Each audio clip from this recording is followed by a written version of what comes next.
triumph for the South Australian National Football League, and a magnificent sight as 25,000 people crowd into Football Park for the big clash between the Bays and Port Adelaide. McDermott sends the Bays into attack up towards Fidge, getting back on it. Harris, the bounce could determine, going through Fiachi. Fidge in there at the bottom, gets out of the pack, snaps! Oh, what a start! Brilliantly done, 17 seconds it took. Oh, an amazing goal. Well, the way that McDermott stormed through the middle, he meant business. Boom, straight down to full forward. And in that area, a bit of a contest. Fidge diving on it like he never had a football in his life. Around the body with the left boot, has put it through. As Daisy said, 16, 17 seconds into the game. What a start for Glenelg. As I said, a brilliant sight. Crowd still coming into Football Park. And what more could you ask as far as a justification for changing the venue is concerned? Melican over the top, going through Stephen Williams, smothered out towards centre wing. Going through, look, might have got a free kick. Yes, the umpire's going to give it to Abbott, and he takes his free kick centre wing to send the Magpies into attack. They're just kicking into a slight breeze. Out comes Hodges, going to get a leap away. Yes. Beautifully put by Abbott. Out in front of Hodges. Well, that is a big mark. Confident sky high, Scott Hodges at the moment. 3 grabs, but he's got it. Wearing the black armband, of course, Jack Dermody, former Port captain of the 30s era, died this week, and it's the reason for the Port Adelaide black armbands. Hodges shoots. Oh, faded away.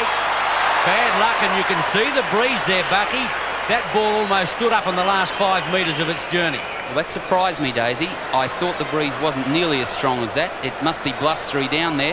A good indication, that kick. Gibbs out wide toward the half-back flank, thumped away by Tregenza, picked up by Marshall. Well shepherded as he goes onto the left boot, around looking for Dean, who takes the mark on centre wing. Hines coming in a little late. Brett Dean, defensive side of that centre wing, decides to play on quickly. Probably not the best move, as the handball wasn't to Marshall. The tackle came from behind.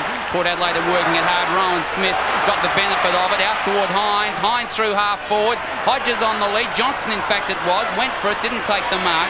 And working back there over the top of the ball again is Gibbs. He'll take it toward the line and looks for the safety of that and finds it at half back. That was brilliantly done by Ross Gibbs. He could have been excused for letting the ball go across the line, but he gained 30 metres for his team. At the throw-in, Johnson, joined by Melican, who's in front, got the tap and the second one. Not to much advantage. Hallahan, that could be out on the full. No, the umpire said it was touched, and the ball will be thrown back into the same spot. The Bays a goal, Port Adelaide a point. As we mentioned, Port Adelaide kicking into probably a 2 or 3 goal breeze. Johnson's tap away. Hooked around the corner there by Port Adelaide's Mark Williams, and that is just kicked close to the line again. Another throw in, still on that half-forward left flank. Johnson to contest with Melican, the 2 big fellows. Important outcome today. Melican gets in front, got his hand to it. Setri tried to take it. Was he grabbed high? He was, by McDermott. And the free kick will go to the little rover, Adrian Setri. He's on the 50-metre line, decided to waste no time, went straight toward Hodges, thumped away by Duthie, comes toward Hallahan. Onto the left boot, the little fella goes, out wide. A couple of players, Tregenza and Rouvray, both lost the ball, but now they're contesting. Well, that's good work. Both players in hard. Darren Smith applies the tackle. Umpire says, I'll have it. It'll be a bounce down about 70 metres out from the Port goal. What a great contest that was, Bucky. All 4 players in there obviously committed. They're tackling the opposition in their contest for the ball. Got a couple of new haircuts out there. Short back and size to Setri and Darren Smith. Tregenza puts out the pass into the pocket, goes Marnie, and that's where the ball ends. He won't make it from 50 metres out into the breeze, or slipping in is Hutton. Don't know where he came from, whose man it was, but he's in the right forward pocket, almost an impossible angle. Well, he's well out of his ground, Daisy. He came from the grandstand side wing to get over there. He's a good 100 metres out. Tries the check side. It's hard to do. Come back. Oh, what a magnificent shot. I said it was almost impossible. I'm glad I put in almost. A check side into the breeze, Bucky. That almost is impossible. David Hutton, that is an immaculate goal as he runs back towards his wing. Let's have a look at it again. The short pass came from Marnie. Now Hutton, as I said, made a good 100 metres to get into his opposite pocket, and look at that for a kick. Bends it around, The umpire's hardly moving at all. Everyone there concedes. It's a goal and a great one to David Hutton. The Magpies by a point at the bounce. Milliken against Big Hines in there. Marshall tried to get through but couldn't. Certainly can Robbie Thompson. Up towards full forward. Off the fingers, Biarchi. As he goes to the line, Murphy there with him. He'll need support. Fidge wants it out in front of him. Northeast back for Port Adelaide. Neither can control it, and it'll go out of play. 1-1 to a goal. Right forward pocket. Right on the 50-metre mark. At the throw-in. Hines. Christie comes across from his pocket to do the honours. Hallahan puts it up. Fidge 2-on-1 back there. Harris can't find the ball as it slipped right away with the breeze, and he's just let it go through for a point. That takes the Bays on to 1-1 and evens up the ball game.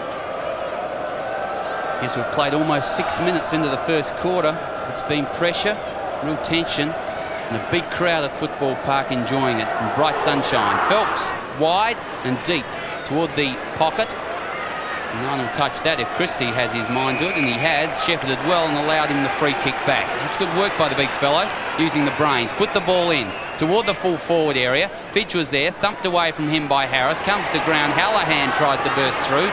Couldn't. McDermott feeds out the handball. Mark Williams tackles strongly. Brown's handball to Tregenza was great. Tregenza goes on the right boot, looked well and found Marnie. Marnie is at half forward, can use the ball up. Oh, decided not, well, he actually didn't decide what to do. That was his trouble. Got it across. Hutton now. Rowan Smith. Marnie has backed it up. Onto the left boot he goes. In toward the full forward area. Free after disposal. Wayne Marnie put down. Russell Johnson was in position to take the mark on his chest. I wasn't sure, Daisy, whether in fact he took it or not. I think he took it, Bucky. He was going to get it in any case. Once again, a difficult angle. Around the body Johnson goes, but 1 point only the score to the Magpies. It puts them in front by that point. Just let's have a look at it afterwards. Oh yes, Bromelo went in far too late on that one and high. Did Johnson take the mark? We didn't go back quite far enough, but I can assure you that he did. A point. The Bays playing the shuffle. Marshall out of the back pocket, kicks long to the lead of Dean. The Bays started with Chigwidden and Bartlett in the bunker. Dean on the turf, drives long up towards the half-forward line. A lot of pushing and shoving there. Off the fingers, McDermott can't find the handle. Thompson through, drives in long.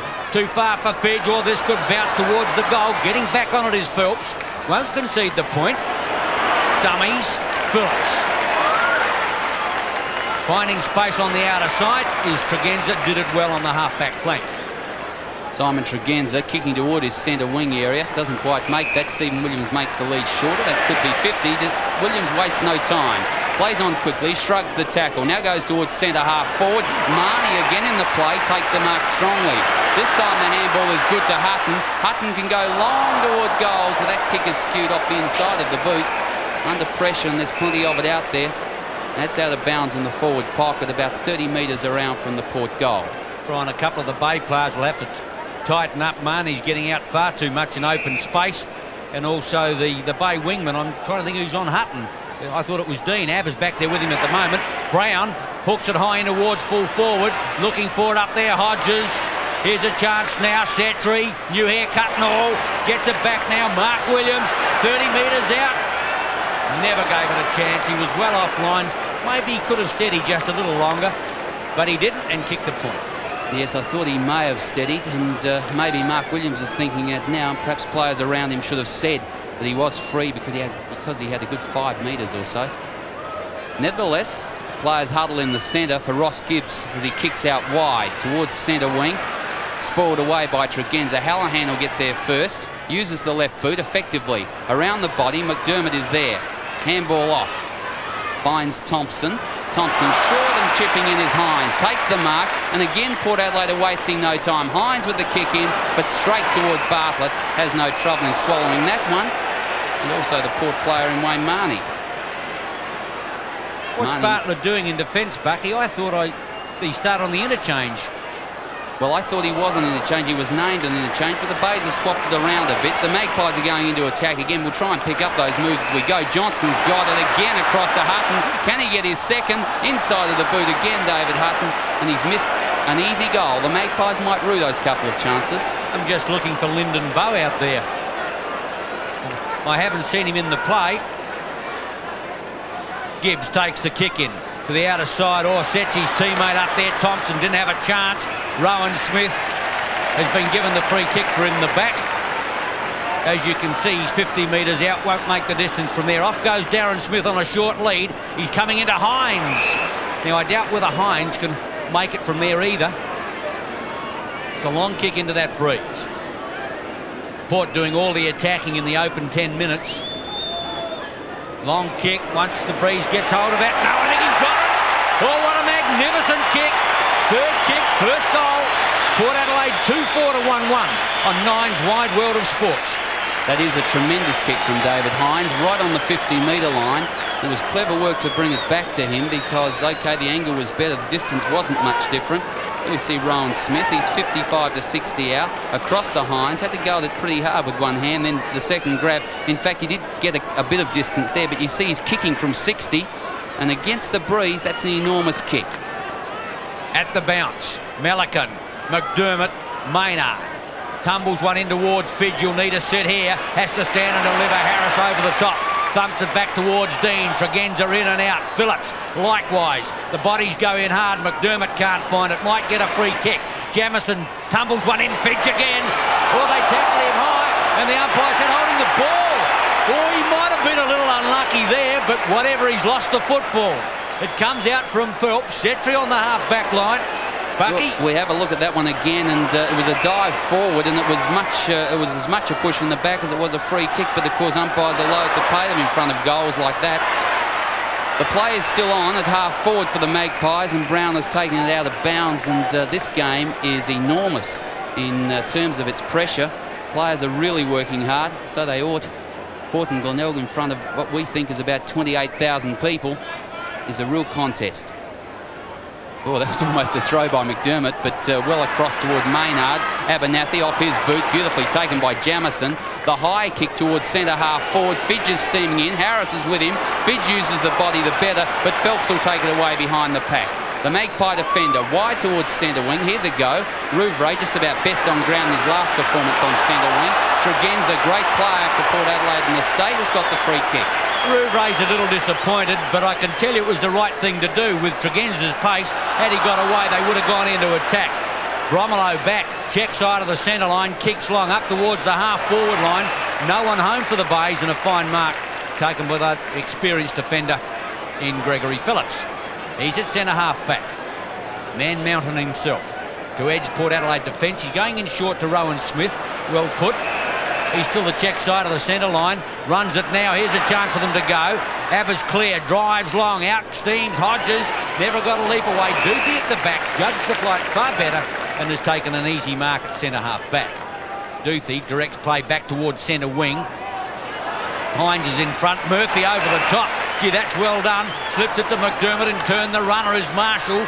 Caught on the left leg. Drives in long. Looking for Fidge. Christie in front. Can't quite bring it down. He's got the football. That could be holding it. No, the umpire said play on. They can't get it out. He's got no alternative but to bounce. Umpire Michael Abbott in charge.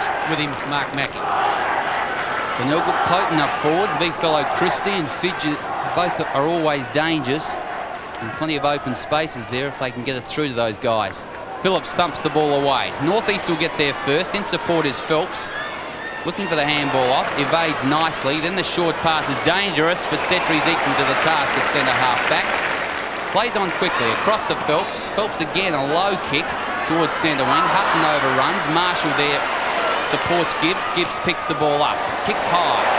That is high, wide and handsome, Ross Gibbs. That's out of bounds on the full. That wasn't his best defensive effort. It'll be a free kick to the Magpies on half-back flank, and Phelps again to take it. Port Adelaide building up a bit of a platform here into the breeze in the first quarter. Over half the quarter gone, and they've got a 9-point advantage into the breeze. A good start by the Magpies. Third on the premiership table, and of course the Bays are top. Dean slips it out to Jamison. He might straighten Fidge on the long lead. He's going to go home with a long one. That is a great kick, Rodney Jamison. Brilliantly done. He boots his first, the Bay second. 2-1 they trail Port Adelaide 2-4.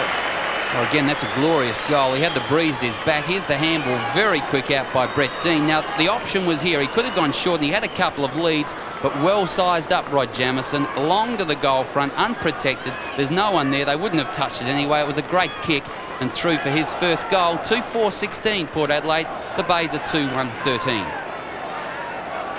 15 minutes gone. Hines from the right, Melican from the left. Good bounce by the umpire. Line ball, that one. Setri in.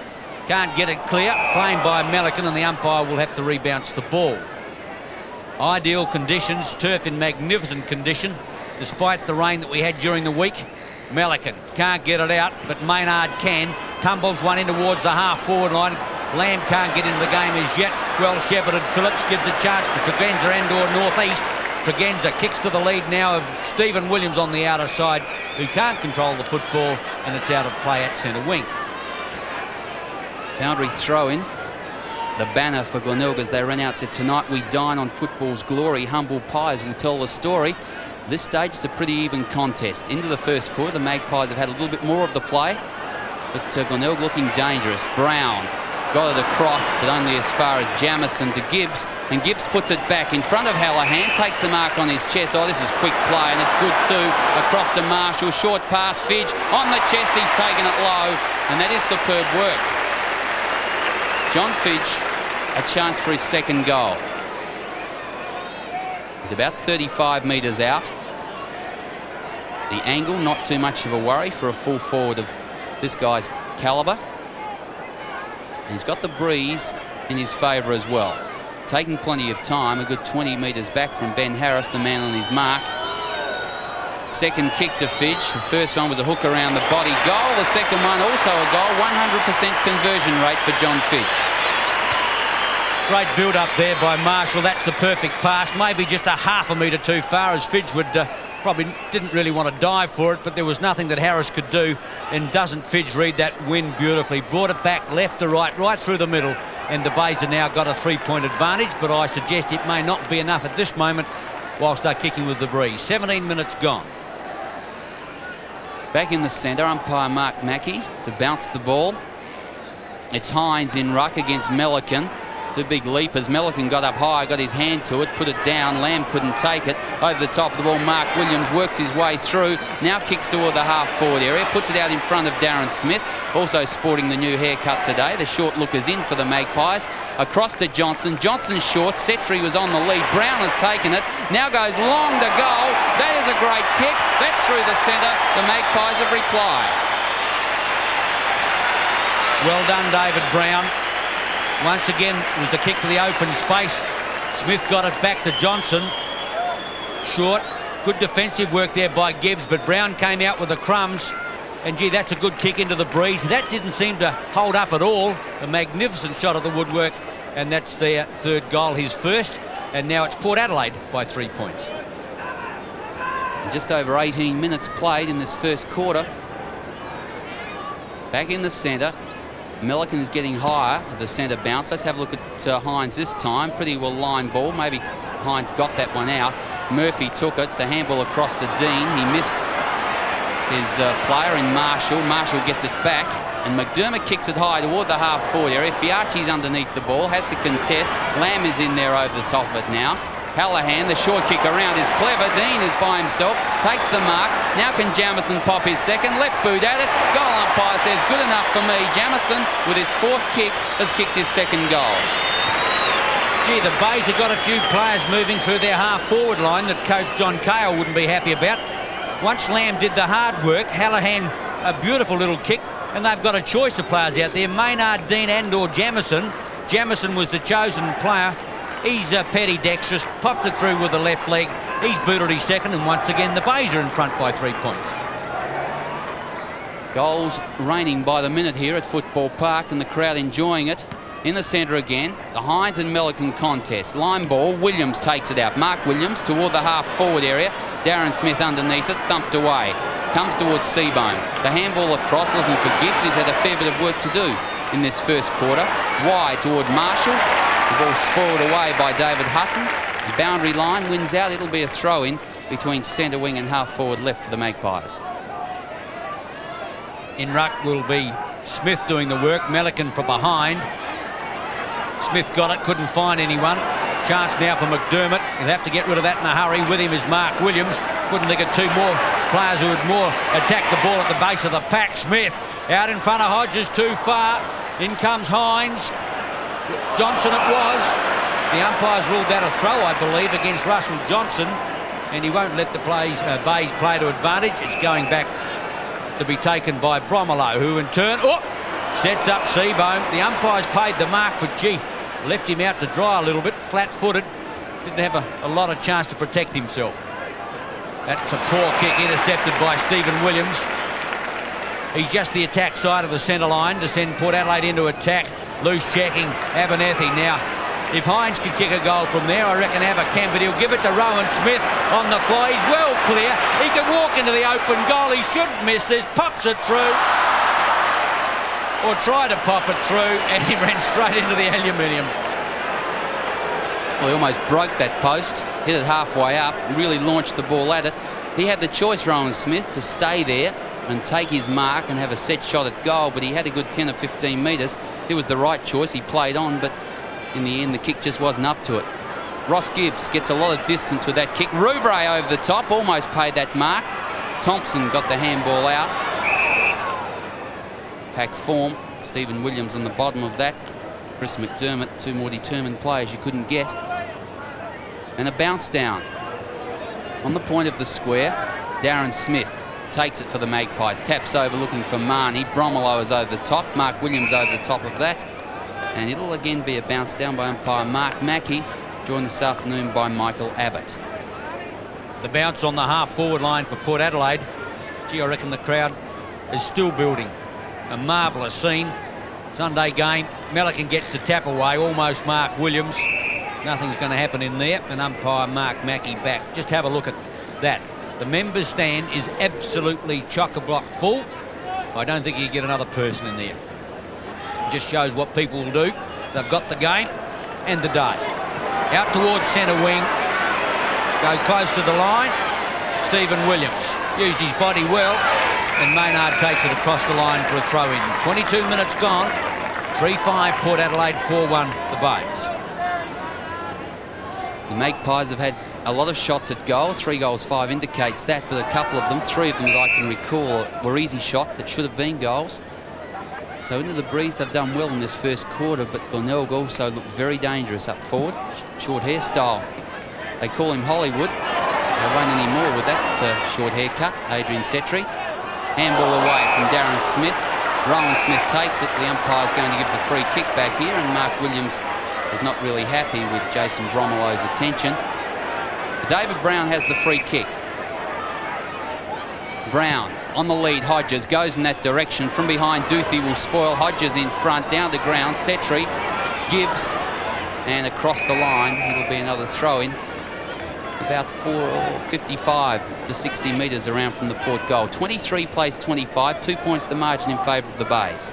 Port Adelaide on their half-forward line. Smith got the tap away. Bromelo back in defence to McDermott. Has to run it now to Marshall. Kicks long, half-forward line. 2-on-1. Over the top, Phillips. Fine mark. Murphy there swallowed both Hines and Phillips. Puts it out towards centre field. Coming up now is Fiachi. He's come right up from the back pocket, obviously chasing the resting Rover. Didn't do that well. Kicked into the man, Jamison. Up now, McDermott, Hallahan. Out wide now, Lamb. Lamb puts it in high. Fidge against Harris. Fidge working for the ball. Gee, the umpire said play on. And Fidge is absolutely ropeable, suggesting to the umpire that he hasn't got any eyes. And when Michael explains it nicely, he still doesn't believe it. Are you sure that's what he was saying, Daisy? It wasn't any more complimentary, was it? Boundary throw-in. Glenelg by 2 points. Almost time on of the first quarter. Oh, taking it out is Christie. Couldn't get boot to ball. In there working hard is Murphy, caught holding the ball. And Mark Williams, the recipient of the free kick for Port Adelaide, on the last line of defence. Covering plenty of ground, the ruck rover, with his 5th kick. Puts the ball out wide. Fidge is underneath it. Over the top went Harris. Now Fidge gets it back. Looks around short. That's a good kick. Christie's got to go. He did. Oh, what a good mark. Well, it's coming at him. What would have you done? I would have gone for the grandstand. Well, he didn't. Look at him. Here he goes again. And Greg Phillips missed him, thank goodness. And Gary Christie has a shot at goal from 15 to 20 out, acute angle. This will put the Bathe a little further ahead. And he comes. Right foot at it. It's straight dead centre. Gary Christie's first, and the margin increases. Actually, it was well done by Fidge then. He had a look out the corner of his eye. It was a good pass looking for Christie. It maybe just went a little further than he anticipated. But Christie kept his eyes on the ball, and there's no doubting that kick straight through the middle. But well done, John Fidge. After he had that little verbal altercation with the umpire, he certainly gave chase to Harris, and he was the player that caused the goal through not letting that worry him. Into time on of the first quarter. The beauty it's been in the centre. Hines up against Christie, the kicker of the last goal. Hines got the tap down, couldn't be taken away by anyone. Line ball in the centre. It'll be another bounce down. Umpire Michael Abbott to put it down. 31 plays 23. Hines got it. Marshall took it though. Put it across. The kick around the body by Rouvray towards centre half forward. Fiacchi is at the back of the pack to pick it up. Oh, met heavily by Lamb and illegally, according to the umpire. High, and George Fiacchi will take the free kick. I didn't think there was a lot in that, Daisy. It looked to be a good hip and shoulder from the back of the stand, but obviously the umpire didn't think that way. McDermott again in the road. He's just the attack side of centre wing. He concedes back to Marshall, who certainly got the more accurate kick, puts it out. Long kick, but it's going to be well taken by Greg Phillips. And he's pulled down 2 or 3 very solid marks in this first quarter. 3 in actual fact, to Hutton at centre wing. Down on the half back line at the moment. Hutton squares the ball up towards the half forward line. Out comes Smith. At the back is Seabohm. Try to mark against him. Marnie gives it back to Phelps. He's up ground on the long lead now is Hodges. Going to have to work hard for that. Duthie there with him. Goes for the sensible soccer. Rouvray needs support. Finds it in Duthie. Duthie under pressure. Williams over the top. Umpire said play on. Tregenza has the ball. Now Johnson back to Tregenza. Doesn't want him. Mark Williams got it. He went the wrong way. And the umpire's going to give Jono a free kick. In the back. No, it's Mark Williams who's going to get the free kick. Yes, it was in the back, Daisy. Williams only about 40 out. Just let's have a look at it again. Yes, a clumsy tackle by Duthie. No question about that at all. Now, Mark Williams wouldn't be noted for his long kicking, but his experience might help a lot here. Ball's getting up high. I think he's got it. Sick kick, first goal. Port Adelaide fight back. They trail 4-5 to 5-1 on Nine's Wide World of Sports. What a marvellous first quarter. Let's have a look at it again. Russell Johnson could have gone right, went left with it with the handball. Wasn't to Mark Williams, but fortunately a crude tackle, and Williams converts from about 50 and puts through his first goal.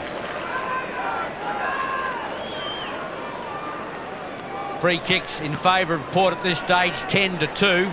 The Bays wouldn't be happy about that. They might be playing behind as Setri gets it out. Hutton aerial ping-pongs it, going through and doing it well. However, as Bromelo lost it now, Hallahan to the rescue. Gives it away in a hurry. Rouvray cleverly back to Gibbs. The pressure's on the Bays, though, I can tell you. Great mark there, Abba. Over the top of Dean, and he's got it centre field. 28 minutes gone of the quarter. Abernathy goes in long, out looking for the lead of Darren Smith. With him there is Seabohm. Smith in front. Umpire said play on. Tregenza's going to have to work hard. Throws it out now. Setri a chance. Hawks it around the corner, but the umpire goes galloping. Not successful at all. 1 point only. And we're still trying to work out where Alec Bartlett's playing, I would think, in the back pocket. Yes, I think you're right. Actually, it's out on the full. Bartlett will take the free kick from that back pocket area. The Magpies had the chance to steady. Darren Smith decided to play on quickly with a handball. The kick out from Bartlett. Over the back it's taken. Hutton on his opposite wing with the left boot. Puts the ball in from behind. Hodges strong. Edged out Duthie and took the mark. And Scott Hodges is only 30 metres out. Chris Duthie, after this one, complained to the umpire that he was pushed out. There was a slight bit of handwork on the back there, but it's a straight-out contest for mine between 2 very strong, committed players. And on that one, Hodges won out. Scott Hodges, second mark. It'll be his second kick. Lining up. He's got 1 point on the board. Now he's got 1 goal, and the Magpies go ahead. Well done, Port Adelaide. There's one happy fan who's letting everybody know just who she's supporting. Just have a look at it again. Hutton, awkward kick on the left leg. It's 1-on-1. Now watch those hands. Just a little bit of a touch there. I can tell you Chris Duthie wasn't very happy, and Hodges certainly didn't let that one stand up in the breeze like his first shot. He's put it through, and Port Adelaide have hit the front 30 minutes into the first quarter. They lead 5-5 to 5-1. Back in the centre, the bounce down. Christie contesting, Johnson on the ball, takes it for Port, gives it straight to McDermott, who feeds it out to Hallahan. The short kick to half forward, Fiachi takes it. Not a good handball across to Phillips, and Fiachi has to go in and work again over the top of it. Murphy is there, pulled away by Phelps. Over the top now, the chance. Jamison go to the cross, McDermott kicked high to the goal square, Fidge is out of position, has got one hand to it. That was good work, good body work. A couple of big blokes working hard, Harris and Fidge, and 1 point conceded. 5-2 the Bays, Port Adelaide a 5-5. Got a bit of strength on him back there, Fidge. Harris, Phelps, and Phillips going back to double team him. But he likes to stand his ground, prefers that rather than the lead. Over the top, Jamison goes for the thump down to Hallahan, hooks around the corner, Fidge in front, mark Murphy. Oh, what a mark. They had two Port Adelaide players, siren sounds, kickstands, two Port Adelaide players back on him. But you see Murphy taking advantage of it, coming across the front, and he's only 15, 20 metres out in front. As you said a moment ago, it was Phillips who was looking at Fidge, and that was the reason Murphy got in front. An important goal for the Bays. They're dragging the chain, kicking with the breeze. Murphy pops that one through. No worries at all. And at quarter time in a ripper. The Bays 6-2 lead Port Adelaide 5-5.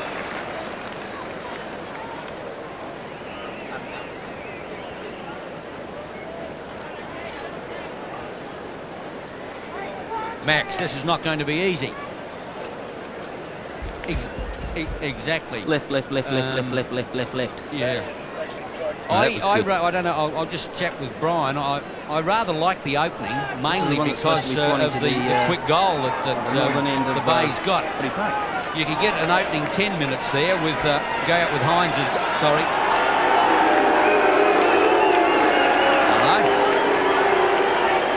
Graham Corns out there talking to umpires, Michael Abbott and Mark Mackey. Of course, there's no way known. The state of the freeze, I've got to tell you at this stage, is 11 to Port Adelaide and 2 to Glenelg. And Graham Corns, as he runs back to talk to his charges at quarter time, well, he's getting a Bronx cheer from half the crowd and a big round of applause from the other half. Brian, how did you see it in the opening minute? Opening minutes. I thought there were a couple of frees that might have been paid earlier on in that first quarter to the Bays. Was pretty, well, when you look at the contest, 11 to 2 is a fairly significant difference, and Graham Corns just questioning that, I think.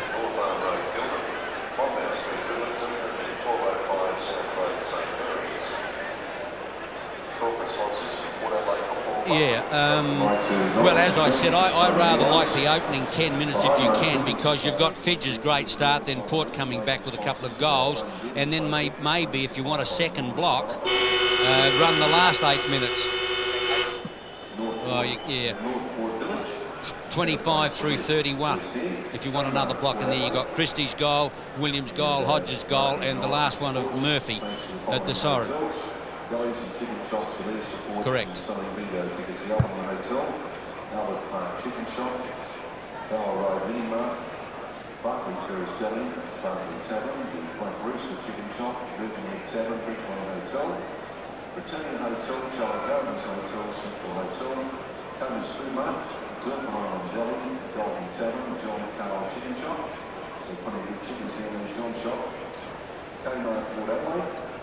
Large Ski Hotel, Weber Sebastians, the Newmarket Hotel, the Osman Hotel, Port Pisa Bar and Restaurant, Port Admiral Hotel, Portland Hotel, the Port Dock Hotel, Port Market Sebastians, Can Shop, Rosewater Hotel, Royal Arms Hotel, Seven Hotel.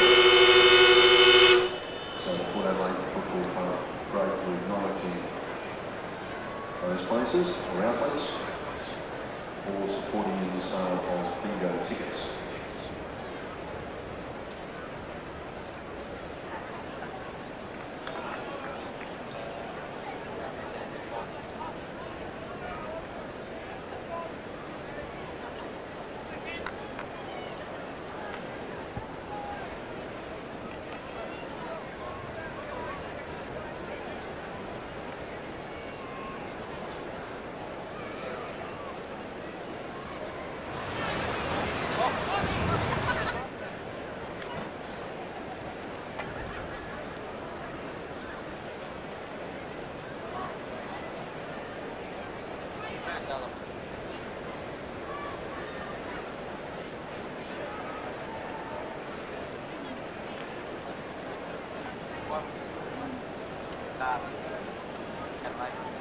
Second quarter just ended up. Get on the road with Port Adelaide going with the Breeze.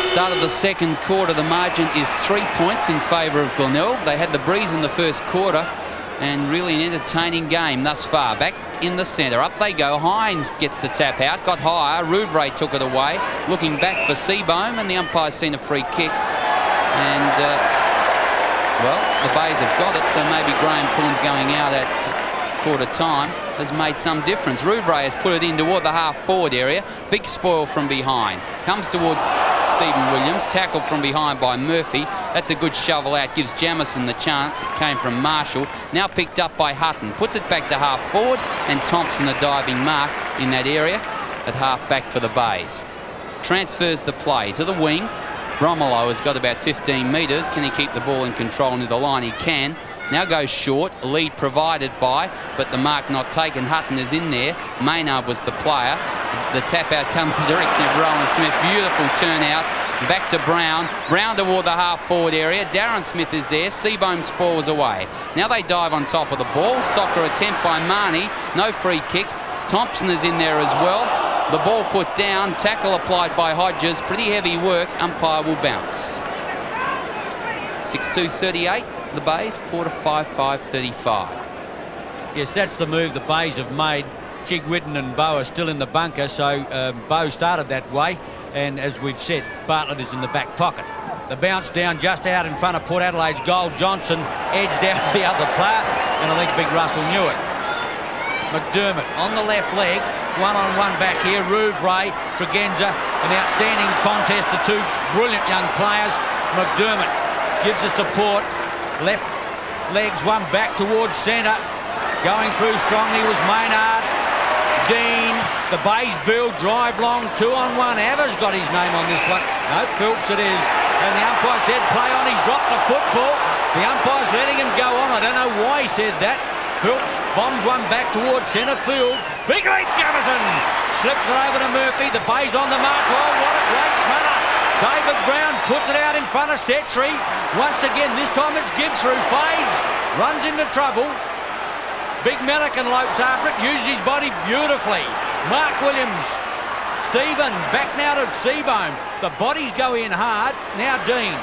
Oh, Porter in strife, but Jamison goes forward. Phillips is limping at half-back for the Magpies. Oh, Fidge has taken it. He's got it at full forward. The mark has been paid. Harris doesn't agree, but he held it long enough. That is a mark, no question about that at all. He's holding the player off with one hand and Mark with the other one, and I think if anyone saw that in replay, they'd have no hesitation in agreeing that umpire Mark Mackey made the correct decision. And Daisy, Greg Phillips, centre half back for the Magpies, is limping. He's very, very proppy, and that could be a danger blow for the Magpies. Fourth kick, Fidge at goal, puts through, and that's his second. That's, I think it's third, Bucky. Just let's have a look at it again. Jamison playing a brilliant game midfield, sends it up to Fidge, and in fact, if anything, I think Ben Harris helped him keep it in there. Fidge boots his third. Port Adelaide in trouble, but gee, some of the passages of play just immediately prior to that goal by Fidge were absolutely sensational stuff. 3.5 minutes into the second quarter, the lead extended to 9 points in favour of the Bays in the centre. A stalemate. It'll be a bounce down again.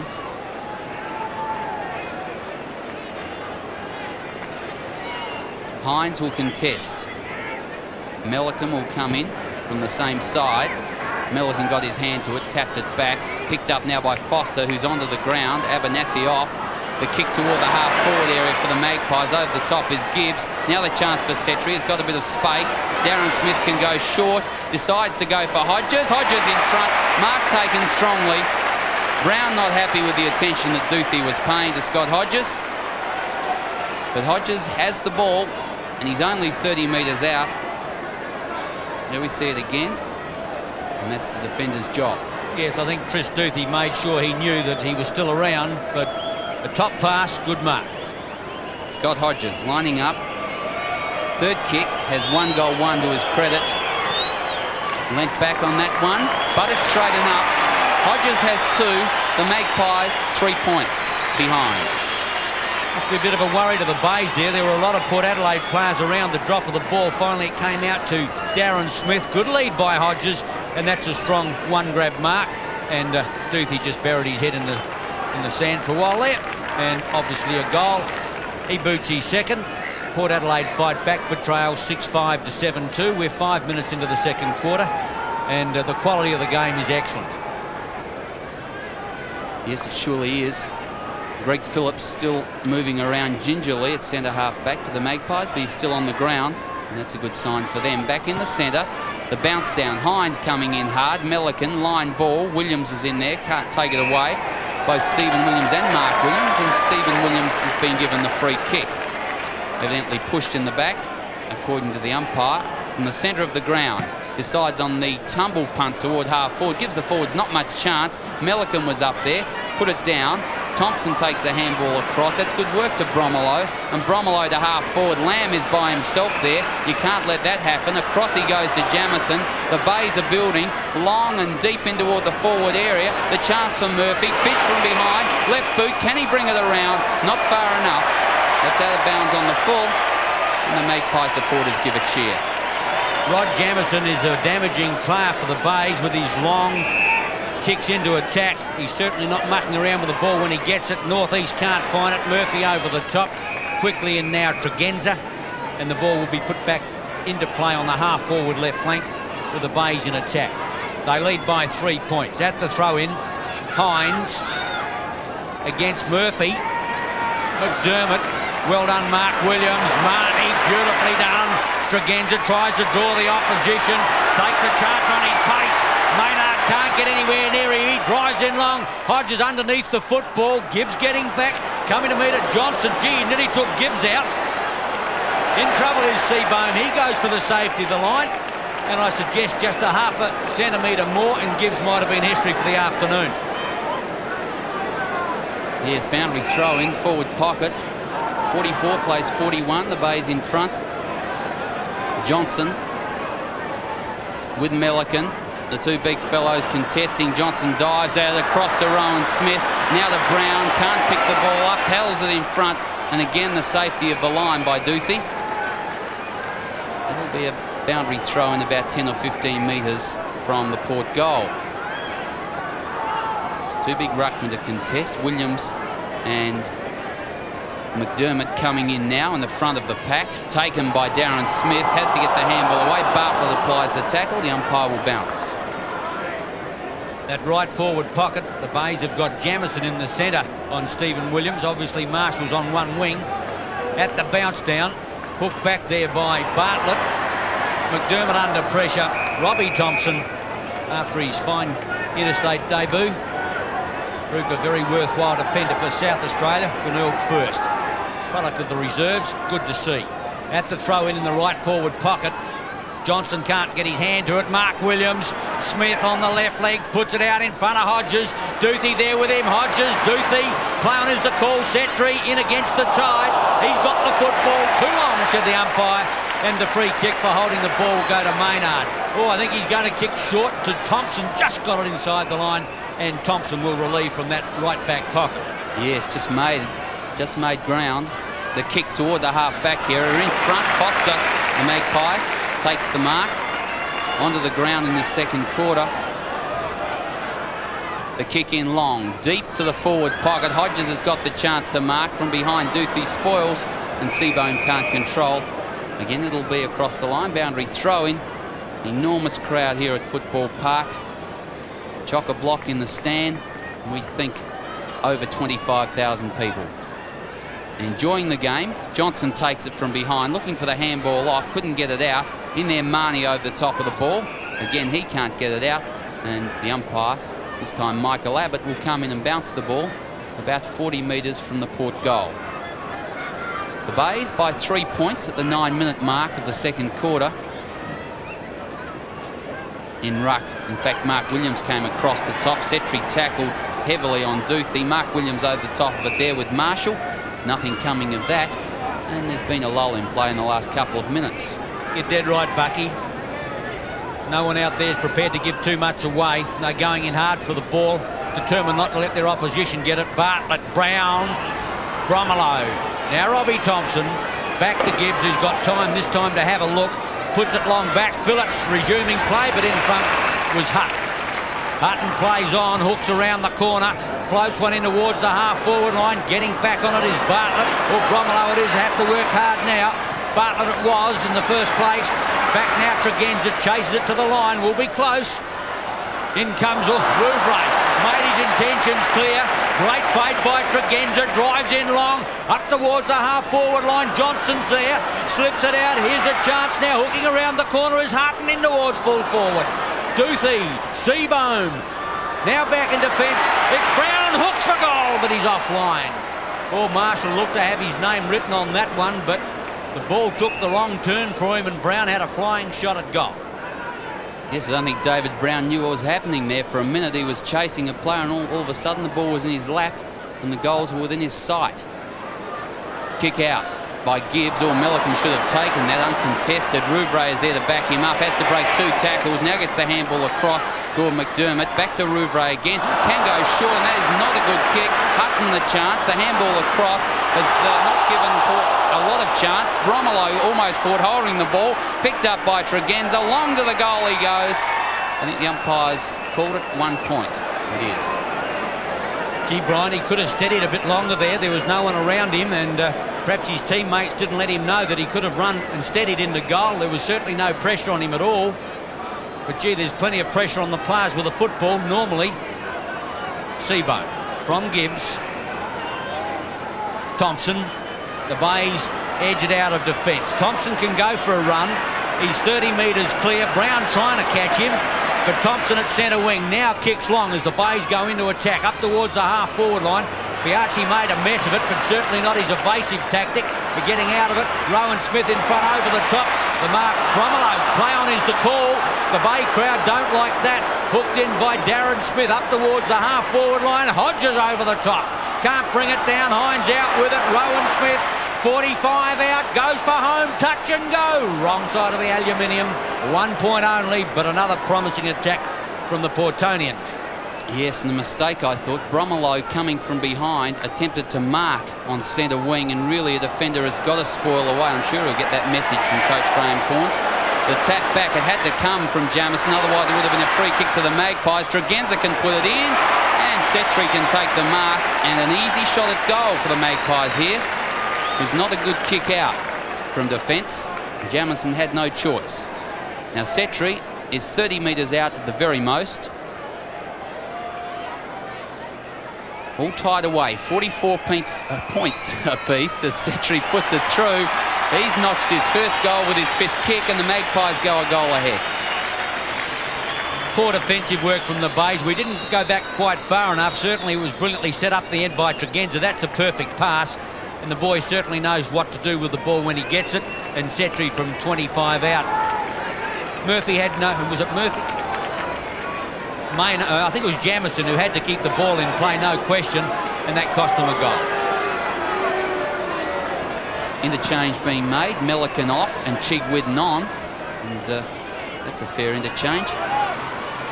Dean is over the top of the ball for the Bays. The soccer off the ground gives them a chance. McDermott's got it from Marshall, kicked the ball in, Fidges in front. From behind, the spoil came from Harris. Over the top of the ball, Chigwidden.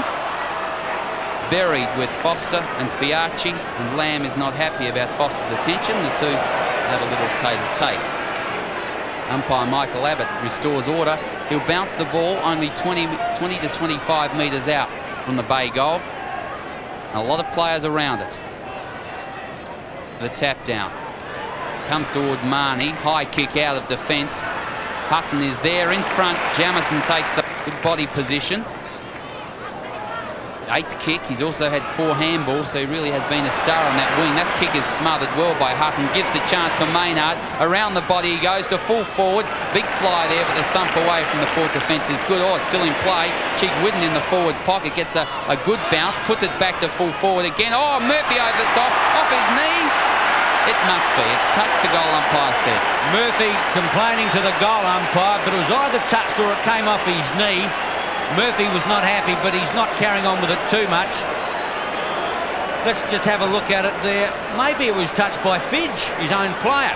Whatever, play on is the call now. Thrown out by Hutton. Christie having a run on the ball. Milliken's in the bunker at the moment, and they've got Chigwidden on the ground. Oh, Seabow made a hash of it early. The ball finally comes out now to McDermott, puts it up for grabs. Fidge against Harris, off the fingers. Maynard in there, great tackle put on him. The umpire said he'll come and ball it up. Hang on, the umpire's just getting rid of the runner. He says, would you please mind not coming onto the turf? You remember Alan Gill, the runner, former top player for Port Adelaide? Anyway, in the meantime, a bounce down right in front of goal. The bodies go in. Here's a chance now for Marshall, unloaded. Fiachi kicks back long. Rowan Smith out against him. There is Bromelo. It'll be 2-on-1 with Hutton. Bromelo looking for the free, and the umpire's going to go that way. Jason Bromelo on centre wing played it well. Never took control of the ball. Always looking for the free kick and quite rightly given it. Now to put the ball in toward the half-forward area. Phelps spoiled it away. Chigwidden is there, caught with it. Mark Williams, the tackler. The umpire said could not get rid of it. I'll bounce it again. And the pressure really is intense.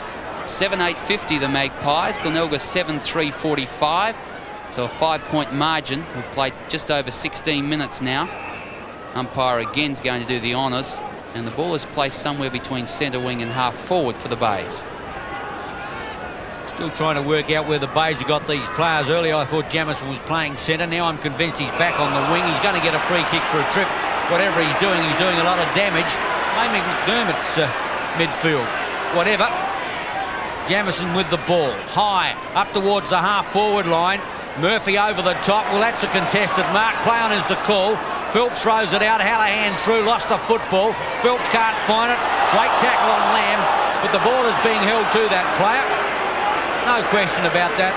Poor North East there looking fairly solid as he comes up. I wouldn't like to run into him either.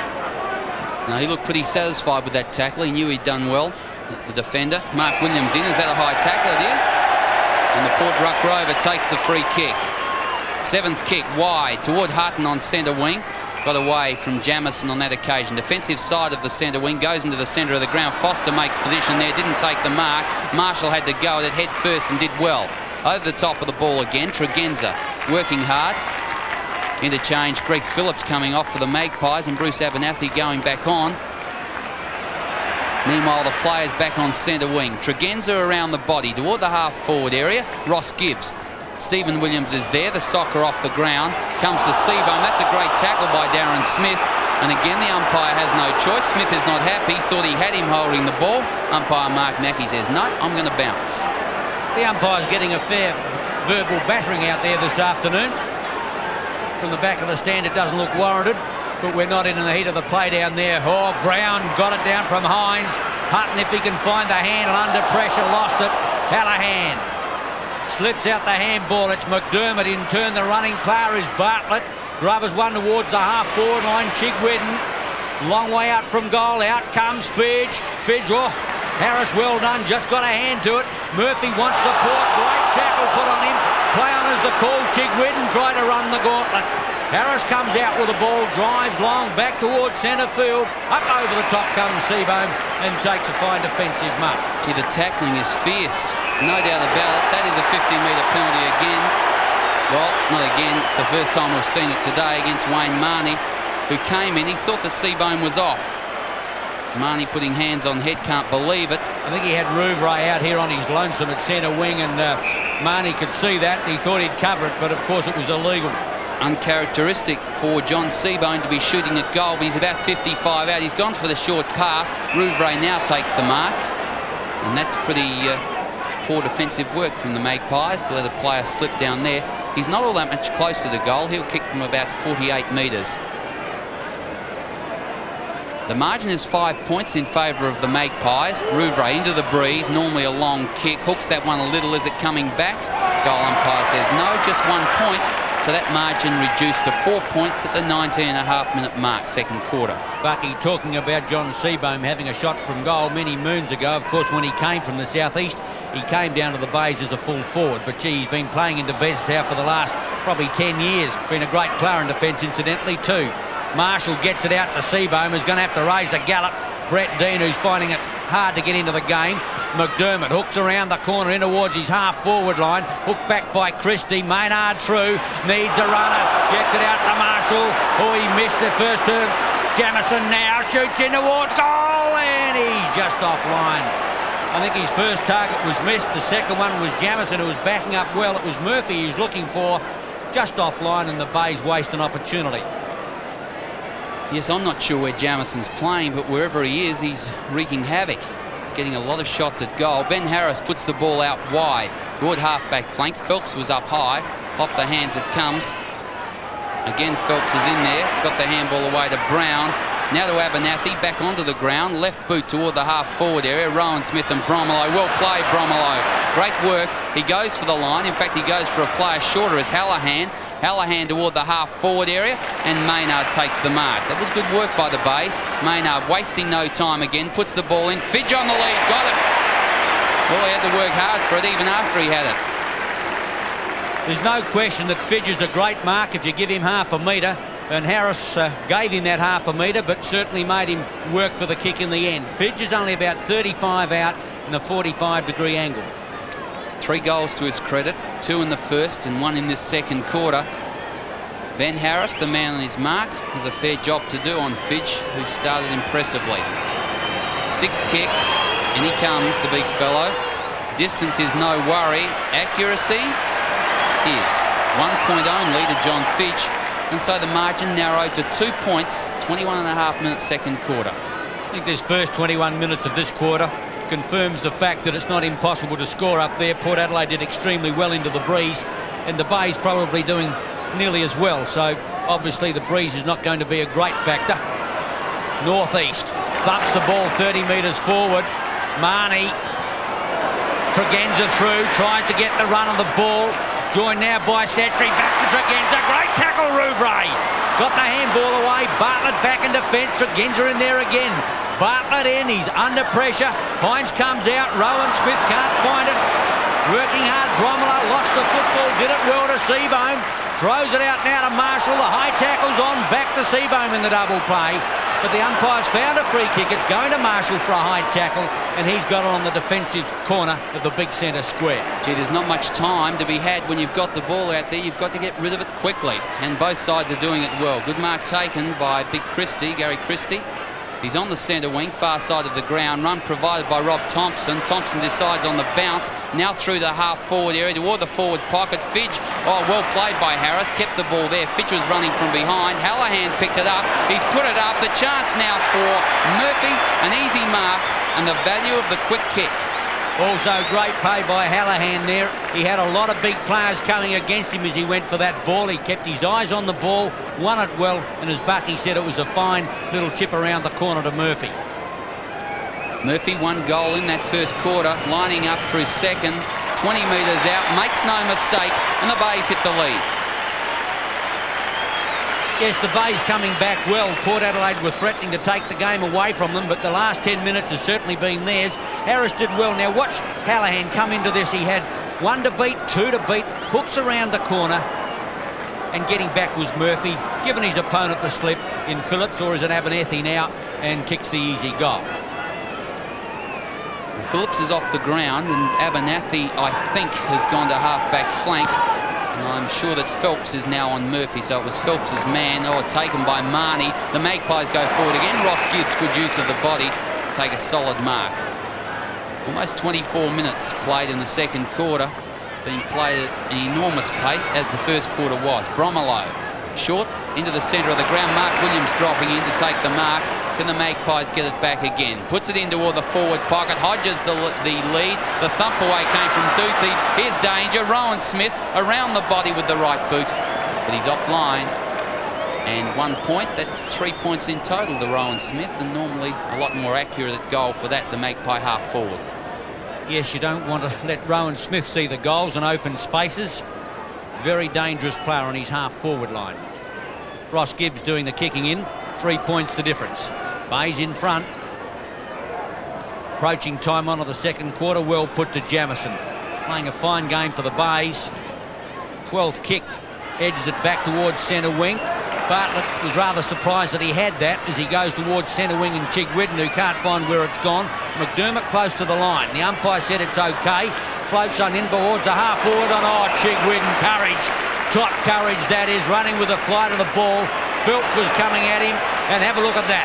Never took his eyes off the football. We've got a stoush. Well, it had to happen, I suppose, with two teams committed to winning like this. Phelps is in the midst of it. They're starting to come, although the umpire's quickly down to settle them down. But actually, Brian, the game has been remarkably free from incident. Well, they've really gone in hard. As you said, it had to come because players are working so hard at the ball. The indication was just then by Chigwidden. He had to go at that, and that was a great mark. It really was full of courage. Chigwidden from half-forward right flank, almost out to centre wing as he puts it up for grabs towards the half-forward line. Fidge, Murphy almost there as well. In there is Dean, slips it back. Maynard on the left leg, chips out the pass. Fidge in the open, well put. Well, he's got an extremely difficult kick. He'll kick from about a 45-metre mark. The angle is evident to you, and I suggest that left goal post at least would have to be his target.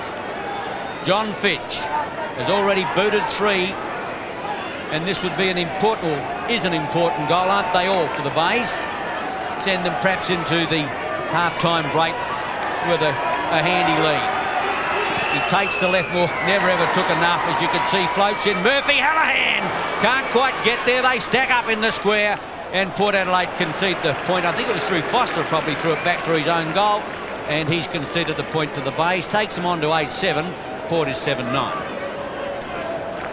John Fidge is covering a lot of ground up forward, and Ben Harris at this stage can't keep with him.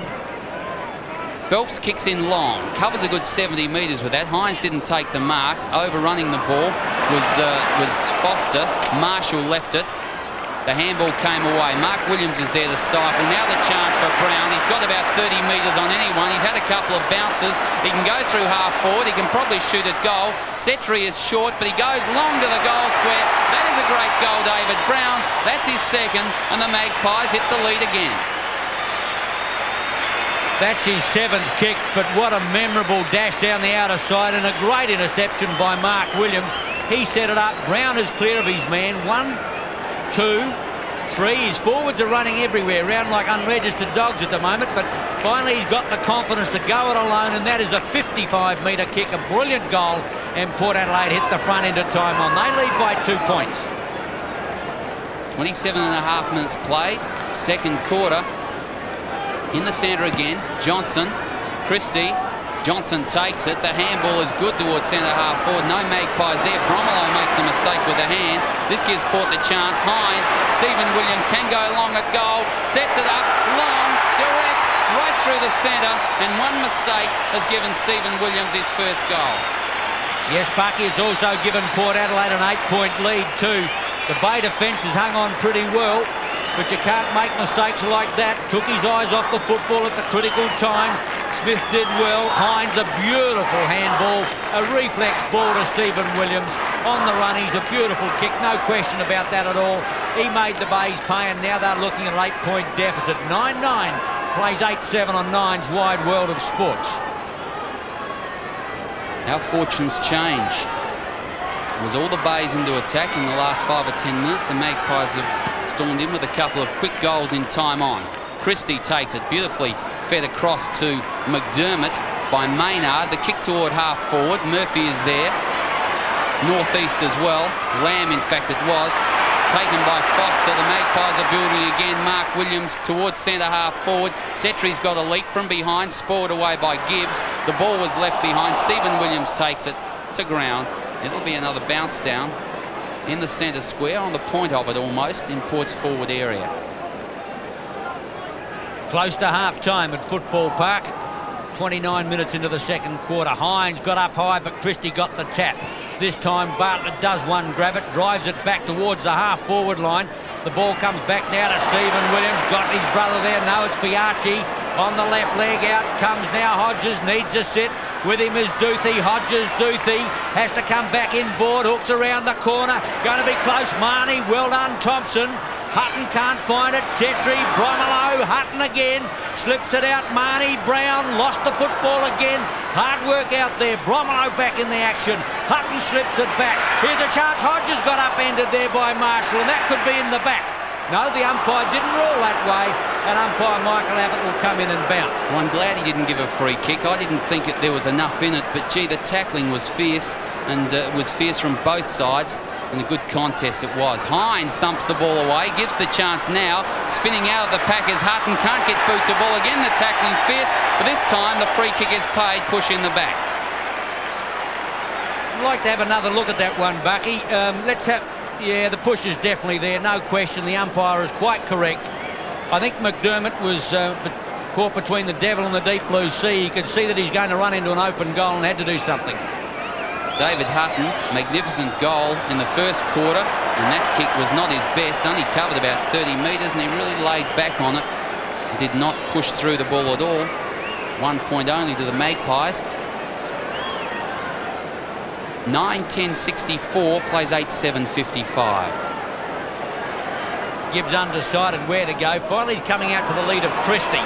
Well, they're all up there. Three bays flew for the ball, and they could lose it here. Rouvray in there. Christie to Thompson. He can't find it. They put the saddle on Johnson. Here's the chance. Hines. The runner is Tregenza. He's going to steady. Oh, the siren beat him. What bad luck. He got beaten by actually about 2 seconds. He would have run into the open goal. Bad luck for the Magpies. But they go to the break at Footy Park at half-time, 9-10 to 8-7, a lead now of 9 points.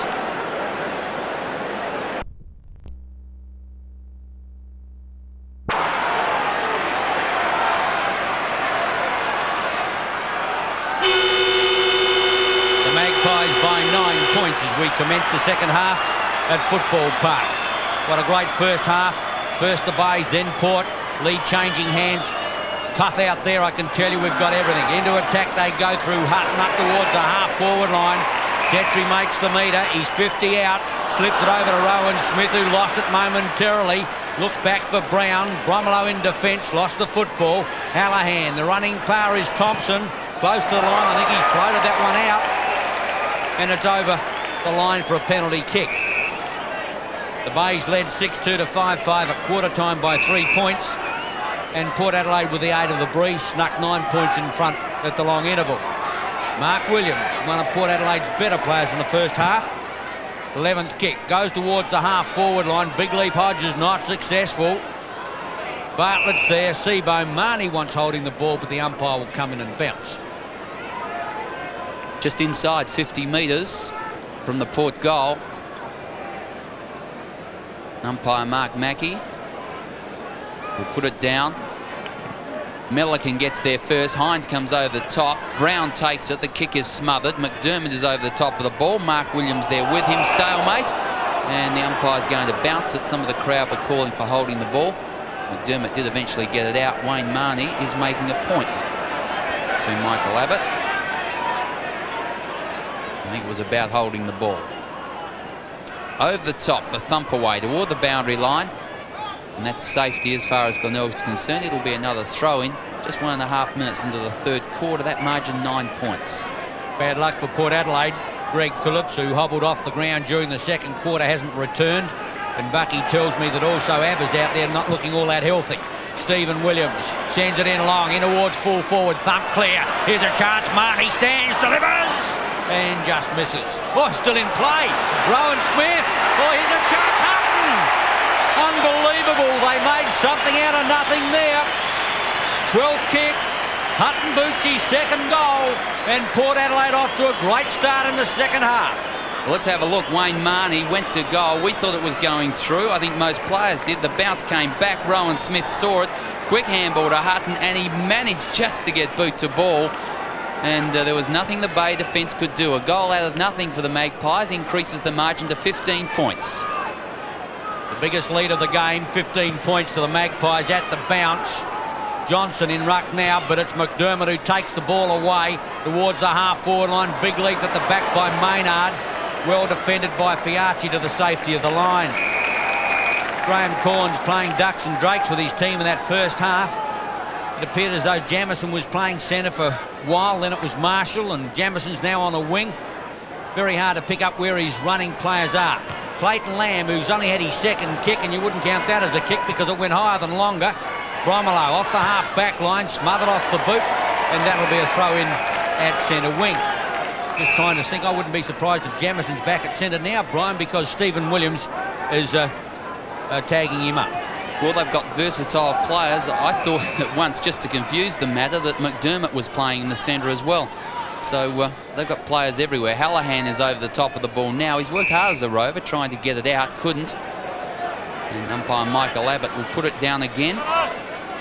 Bright sunshine at Football Park and a big crowd, well over 25,000. Johnson takes it. The kick is smothered. Plenty of pressure. Melican to Lamb was good. Dean breaks the tackle. He's at half forward, 65 out. The kick off the side of the boot. That lets Ben Harris take a mark in the back pocket. And Harris will relieve the pressure for the Magpies. Puts the ball back towards centre wing. Johnson and Melican in front. Mark Williams. And Johnson did well, just putting his body where Melican couldn't get into contest. Williams taking plenty of time. There's no one standing his mark, and now he goes toward the centre wing. Hines will be the leaper. With him was Bartlett. Neither of those players got a hand to it, but came off the foot of Hutton. So eventually Rowan Smith has got it from Darren Smith, and on the short lead, Scott Hodges is good work. Hodges is on the 50-metre line. Should kick the ball quickly. Hines is back there. Puts the ball up in that area now. Hines is the player that Port are looking for. Over the top came Gibbs. In fact, it wasn't Gibbs, but the ball was spoiled away to the boundary line. To pick up that player, Robbie Thompson, I think it was, or maybe McDermott. In fact, it was McDermott. Boundary throw-in. Ideal conditions. Seldom, or at least just a smidgen of a breeze now. McDermott got it over to Hallahan. Edged the ball back close to the line. Tregenza against Rouvray, and the ball goes out of play. The breeze was fairly boisterous at the start of the game. We thought it may have been 3 goals to the golf course end, but it's just abated somewhat, although when you have a look at the flags, they start to tighten up again, so maybe it's a bit fluky out there. Smith in. Thompson off the half-back line. Kicks high back towards centre wing. Over the top came Maynard. Murphy can't find it. Phelps can. Dean working hard for the football, and the umpire's got no alternative but to bounce. Port had a brilliant first quarter when you consider kicking into the breeze. They're only down by 3 points. The Bays made them earn it at half-time, only being 9 points down. Oh, Jamieson over to Dean. Dean needs to set another handball over towards the half-forward line. Maynard slips it out wide. Hallahan on the left leg, fires in towards goal, but gee, that was a poor effort. Off the side of his boot, out on the full. The Bays had sufficient numbers there to make something better out of that, and Graham Corns agrees. Yes, they had numbers everywhere. Players running in their forward line. Hallahan to make amends, puts it back toward the full forward area. Fidge is out of position. Christie got a hand to it, didn't take the mark. He did. Umpires paid it and a 50-metre penalty because Ben Harris knocked the ball away. Well, this is a certain goal. Well, under the new rules, of course, Bucky, they can straighten up. He doesn't have to remain on the angle. Once he's taken in that 50 metres, he can straighten right up. And what would have been almost an impossible goal now is a lay-down misère. It's 10 metres out, cannot miss from there. Gary Christie doesn't. That's his second goal, and the Bays edge closer. We'll have a look at the mark in replay again. Christie won. Yes, well, the umpire paid it. He had 3 or 4 grabs at it, and there was Ben Harris just venting his spleen on the ball. The umpire took exception, pinged them 50 metres, and the Bays made a goal out of that. They needed it. They were starting to drag the chain. They're still down 9-7 to 10-10, and they're kicking with the last use of the wind. And that's a 9-point margin. 7 minutes played in the third quarter, should I say. Got it right. Bounce down back in the middle. Milliken and Johnson. In fact, it was Bartlett who went up. Bartlett got it down. Dean took it. Jamison's kicked forward. They've got runners again, the Bays. Picked up by Maynard. Hallahan was good. Across now the chance. Murphy didn't know where to go. Put it back to Maynard. Left boot at the ball. He's put it high and straight and through the centre. Good goal. That's his first. They made hard work of it, but well done in the end. Murphy, who kept on running into snookers all along the line. The ball came to the half-forward line. Maynard got it out to Hallahan. In turn, Murphy now what? Snookered. Had to get rid of it in a hurry. Maynard, casually like, petty dexterous, through for a great goal, and the Bays right back in it. They trail by 3 points. Maynard's 8th kick. In the centre again, Johnson and Bartlett to contest. Up they go. Bartlett got it. Mark Williams took it away to half-forward, only as far as Ross Gibbs. Gibbs the mark, goes wide to Dean. Abernathy in pursuit. Dean takes it on the first bounce, looking for support. Rouvray supplies it.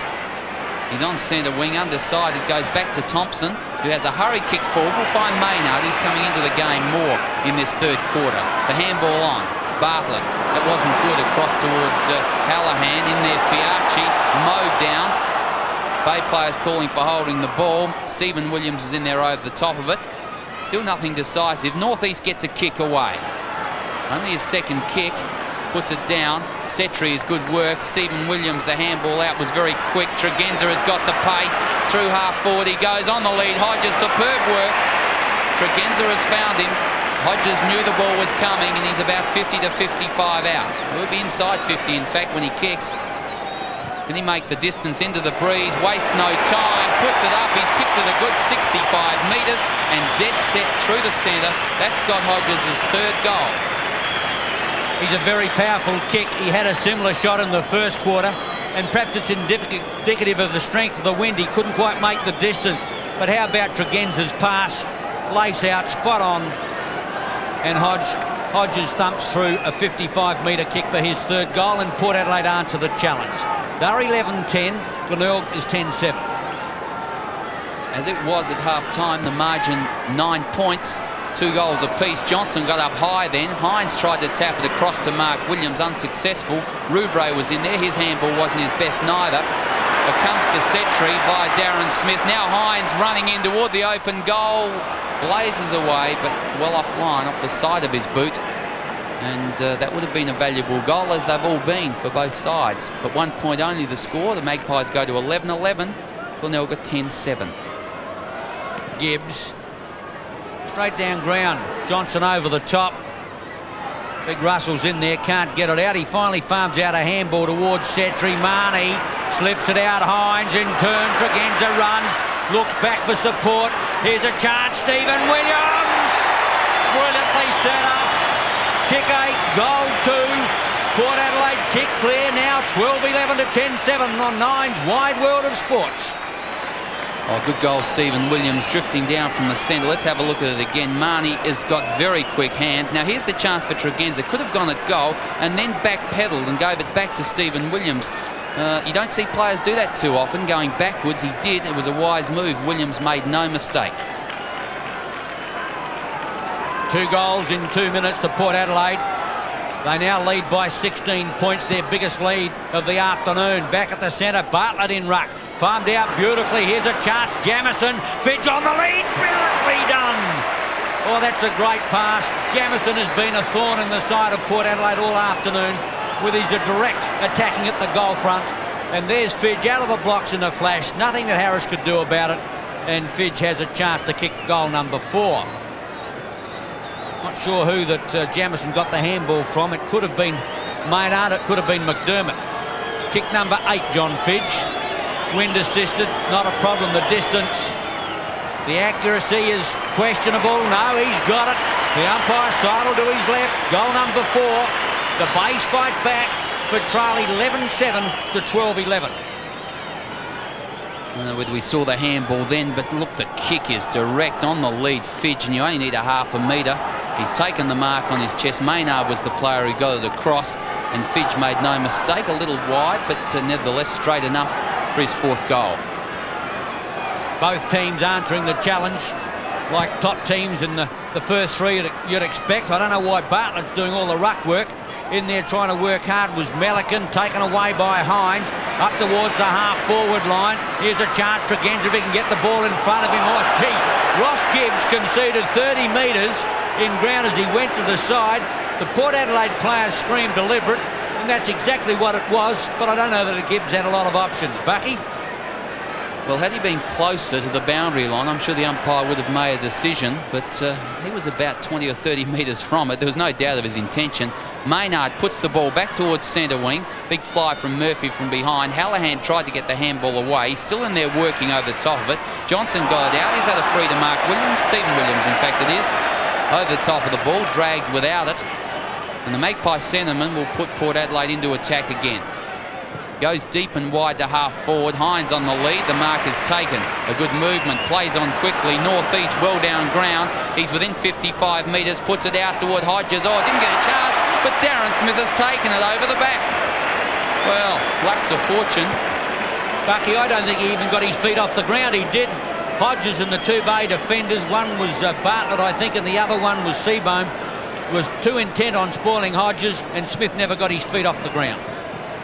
Darren Smith lining up, puts the ball right-hand side, 1 point only. I say it was luck, but I guess the value of a full forward like Hodges in coming and leaping for the ball and taking 2 Bay players out allowed the mark. Yes, you make the play for your teammates around you. Gibbs back towards centre, well taken off fingers by not McDermott. Maynard, Hallahan, a big mark over the top, swings out the handball. Lamb, well tagged all day by Northeast. Now Dean puts it up for Fidge again. Brilliantly put. Harris having problems there, retaining Fidge when he's on a lead. There's no way known he's got the pace to go with him, and especially when the ball is put in front of Fidge like it was then. As I mentioned in the call, Clayton Lamb's having trouble getting clear of Paul Northeast, who's only had 2 kicks, but gee, he's kept Lamb out of it. That is another goal. That's his 5th goal. And the Bays are still in there. 12-7 to 12-12 on Nine's Wide World of Sports. John Fidge really is a thorn. Brett Dean has the ball. Short pass. He could have used Murphy, the wise move, to go for Fidge. Didn't let him down. Look at that kick from the angle. It was strong, direct. It was straight through the centre. So Fidge is a real handful back there for Ben Harris with his 5th goal. 15 minutes into the 3rd quarter. 5 points the difference at Footy Park. At the bounce, Johnson against Christie, who's back in ruck. Johnson came out with a footy. Stephen Williams can't get through. Melican can. Bartlett at centre wing. Drives in long. Fidge back there with him. Murphy! Great grab. Went back into the pack as the Thundering Herd came down. Kept his eyes on the ball. What a brilliant mark. Michael Murphy did something similar just prior to the siren at quarter time. He's only 25 metres out, only his 5th kick, but he's done some damage with those. Murphy puts through his 3rd goal, and the Bays hit the front. 13-7 plays 12-12. Well, here Stephen Williams tried to take it away. Melican ended up with it. The good handball across. Running player Bartlett and puts the ball long. Let's have a look at this grab again. He's in position in front. The fly, the strong hands was never ever in doubt, Michael Murphy, as was the kick right through the centre. So Murphy has a goal in each of the 3 quarters thus far. And the game comes alive yet again. The Bays by a point. At the bounce, Johnson again gets the tap away. Melican through. I wouldn't be surprised if he's at centre half back at the moment. Hines was legged. Northeast gets the kick, floats one towards the half-forward line. Strong defensive work there by Gibbs. He's under pressure, however. The umpire said play on. Rowan Smith from Brown. Beautifully put. And Rowan Smith has got an unbelievable ability to make space. He's 40 out dead in front. The breeze is not all that strong. He ought to make the distance. And Port Adelaide answer the challenge again. 6 kick. Rowan Smith boots his first goal for the afternoon, and Port Adelaide resume the lead. Let's have a look at it again. The ball came in. Marnie was working hard with Gibbs. Now, Gibbs was over the top. I thought he may have kept it in that area underneath his body, but he paddled the ball out. It came off the foot of Setri, giving Brown the chance. Rowan Smith, good eyes by Brown to see Rowan Smith for his first. Johnson against Christie. Jamison to Maynard. Back, however, to Brown. Or northeast it was. Half forward line. Brown missed that one. Rouvray through. Mark Williams at the bottom of the pack where you'd normally find him. Brown again. The umpire sees a free kick. I think it's going the way of Stephen Williams. Tack side of centre circle. Williams goes looking for Hodges on a long lead. Once again, it's beautifully put. This time Duthie was there. Brown floats one up, 2-on-1. Melican. With him is Hines. Christie back there as well. And Hines almost kept that in. In fact, he did. And he shoots for goal. And the umpire said, hang on, it was out of bounds. And that will be a throw-in the right forward pocket. Yes, the boundary umpire took a long time to come around. Hines was playing the ball and not the whistle quite rightly. It was out of bounds in that forward pocket. What an amazing quarter. 9 goals scored, 5 to the Bays and 4 to the Magpies. And we're only just over 18 minutes in. Melican's tap across the back was good. Has given Thompson the chance. Puts the ball towards centre wing. Big fly from Foster, who spoiled it away. Crowd calling for holding the ball. McDermott is in there at the bottom of the pack, feeding out the handball as per normal. Foster is in there as well. Gets it back. McDermott now, another handball away. Gives it wide. Rouvray, in fact, it was Jamison. It ends up now with Marshall through half forward. Fidge on the lead. Oh, he's missed him. Over the back. Here's a chance, though. Bartlett can pick it up. Can handball the ball across to Murphy, but goes to goal and puts through his first. And the Bays are back in front. Well, Bartlett's now playing an attack. He started in the back pocket, and I can see what Graham Corns has done. He's put Melican in the back pocket on Hines, and Bartlett has gone to the forward pocket where the resting ruckman was for the Bays, and it was Bartlett on that occasion. He had the handball over if he was needed to Murphy. He wasn't needed. Bartlett was confident. He boots his first, and again the Bays resume the lead, and the lead swapping, or the lead changing hands numerous times in this third quarter. So the 10th goal for the quarter. We're not yet at the 20-minute mark. What footy this is. Johnson in the middle, but Christie got the tap away. Stephen Williams will take it. Lamb came in to tackle. Foster got the kick toward half forward. Plenty of vacant space. Ross Gibbs gets there first. Pummels the ball back toward the centre wing area. Hutton, with him is Dean. In there, Phelps as well, takes the heavy body of Dean and puts the ball to the boundary line. And players really have committed themselves today. Could not argue that point at all. 14-7-91 the Bays. Porter 13-12-90. Boundary throw in. Johnson got his hand to it. Coming through was Marnie. Tapped it further forward. Brown's handball to Rowan Smith was good. He's got a bit of space. Hodges has led. Now he's got it back. Rowan Smith has had 3 bounces. 4. Now he goes to goal with the right foot. Very rarely misses. Brilliant work. That's his second goal. Well, that's his forte. That's brilliant stuff from centre wing. The handball was slipped out by Brown, I think it was. Yes, the handball was spot on, and away goes Rowan Smith. There's no one who can catch him. Lyndon Bowes joined us on the turf. Off he goes. No pressure put on him. He goes for home with a long one. Brilliantly done.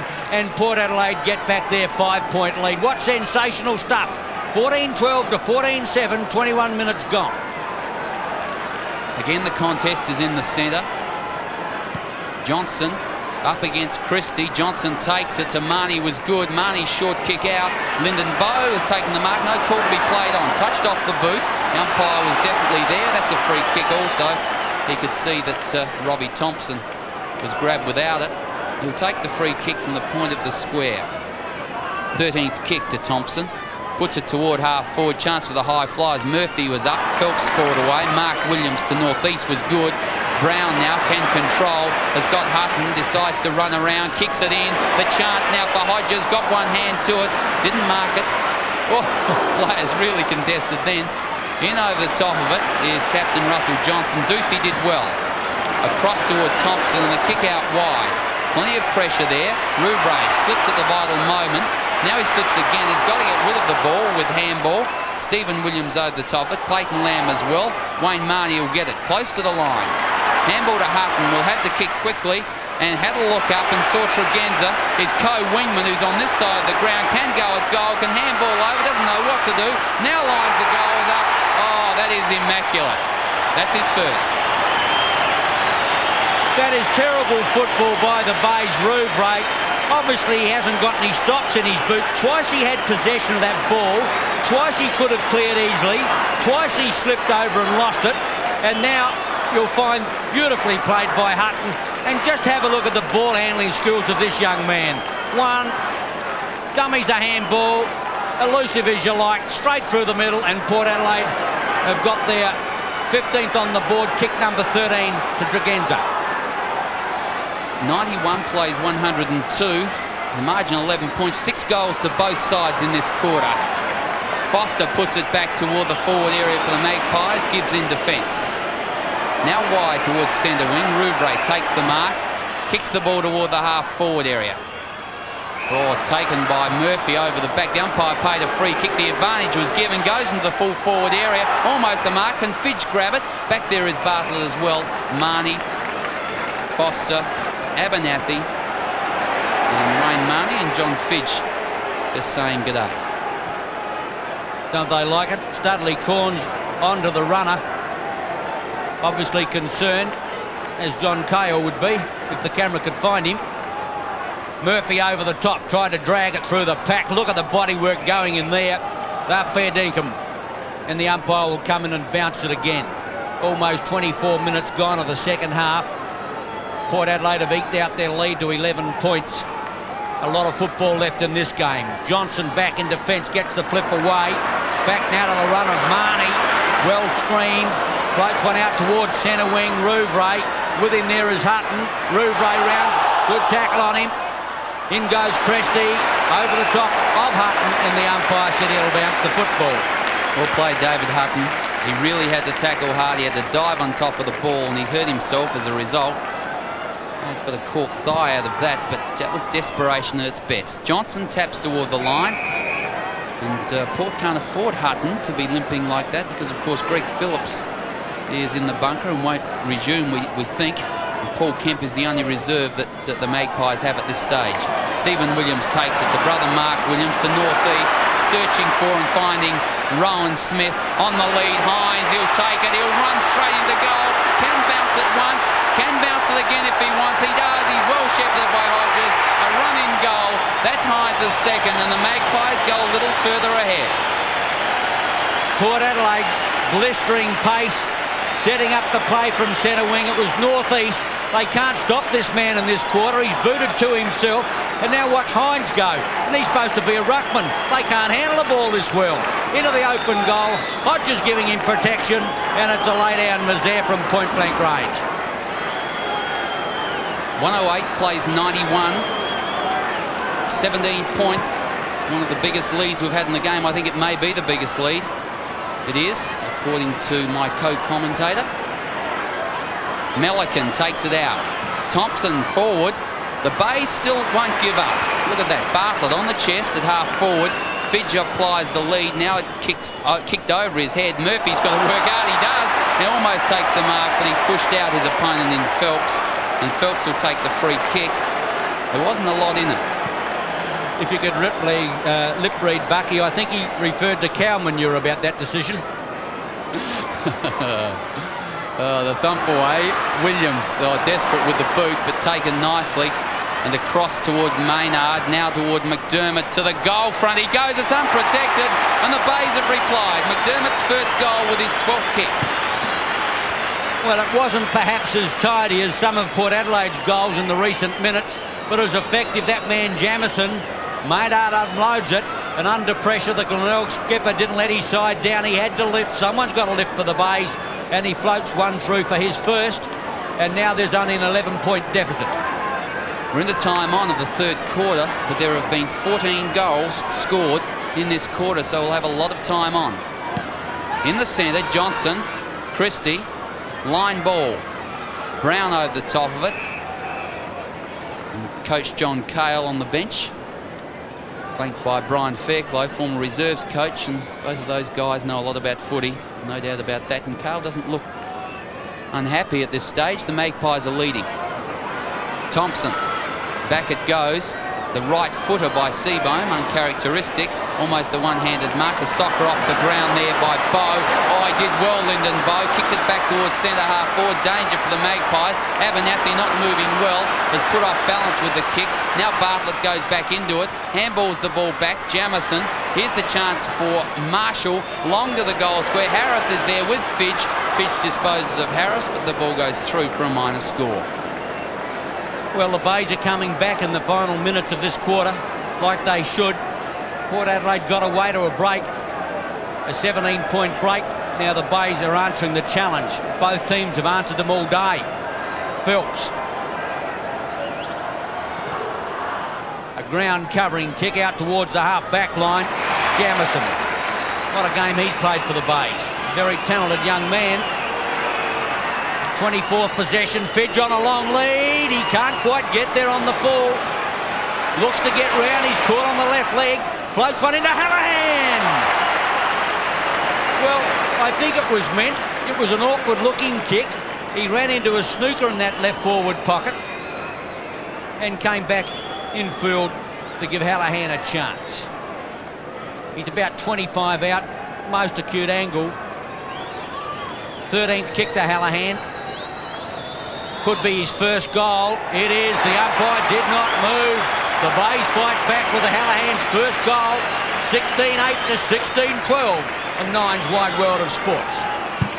I'm with you, Daisy. I think he looked onto the left boot. Hallahan was in front. That's where Rovers have to be. An acute angle. The kick was never, ever going to miss. It was a great kick from Hallahan. His first. The margin just 4 points. We've played almost 29 minutes of this third quarter. 4 points the difference at the bounce. Johnson against Christie. Line ball that one. Mark Williams got bowled. His brother Stephen didn't. Flips it out quickly. Forster off the half-back. Smith it was. Up towards the half-forward line. Brown can't find it. Marnie can. Off goes into the pocket. Goes Setri. Gibbs has got to work hard. Setri there. He's 50 out. Hodges wants it in one-on-one. He's coming back in. Gordon finds Brown. Don't think they've gained a great deal of distance. He's still 55 out. Off goes Hodges into the pocket. He's going to put it up for grabs. Hines there, so too is Christie. Thump clear. Oh, it's thumped straight at Smith. Hooks around the corner, but in the road is Doofy. And he takes the timely mark. Defends to the outer side. Looking out there for Jamison. Jamison wants a runner. McDermott's there, but he'll go for Marshall. Oh, Marshall's going to have to work hard against Foster. Comes back in there. Hallahan intercepts and the ball is out of play. 30 minutes gone, third quarter. 108 plays 104. David Hutton, we think, is off the ground. Paul Kemp is on for the Magpies, so Port Adelaide down to 18 players. The kick toward the centre wing area. Again, it'll be a throw-in. Over 30 minutes in. Boundary throw-in. Port by 4 points. Christie and Johnson do battle. Johnson got the better of that one. Looking for Tregenza. In there over the top is Maynard with Mark Williams. It'll be another bounce down on that centre wing. Players are tiring a little in the latter stages of this quarter. What an enormous quarter it's been. 15 goals scored, 8 to the Bays and 7 to the Magpies. Up they go. The tap down. Mark Williams takes the ball, pumps it toward the half-forward area. Ross Gibbs will get there first, but the boundary line wins out. Greg Phillips and David Hutton sitting in the bunker. Obviously Hutton hurt himself, as Bucky called it there, when he had the exchange at centre wing, when he did such a good job in holding Rouvray or holding the ball in for Port Adelaide. But obviously physically he came off the worst. Christie against Hines, who leapt higher. Marshall goes for the safety of the line. Tregenza. Brown can't get clear. Malakan. McDermott, the running player now is Maynard. He bounds down through. It'll come back into Jamison. Back to Maynard in the double play. The Bay starting to run. Dean through the half-forward line. Fidge! Well, from half back to full forward. That was brilliantly done. And have a look at this for a pass. Fidge is only 35 out, 45-degree angle. The way he's kicked today, he's got 5. You'd have to back him in. It's his 11th kick, and this could put the Bays in front. The umpire starting to gallop. Well, that's his worst kick for the day. In fact, I suggest you he only just made the point, and John Fidge obviously unhappy. Well, we're over 32 minutes into this third quarter. As we said, a lot of goals. It's a long quarter. Northeast takes the mark. Grandstand side back pocket. Lead offered by Paul Kemp. It goes in that direction now. He's a little bloke. He'll have to fly. Rouvray is much taller and takes the mark over the top. Paul Rouvray. Great game 2 weeks ago on centre wing. And kicks the ball in toward Fidge, leading high. Ball thumped away over the back. Bartlett, the bounce eluded him. Harris is back there to Fiarchi. Gets around cleverly. Now will put the ball back toward the centre wing. Darren Smith has got to go for it. Through Rouvray's hands, and there goes the siren. What an entertaining third quarter. 108 points the Magpies, leading the Bays 105 at three-quarter time.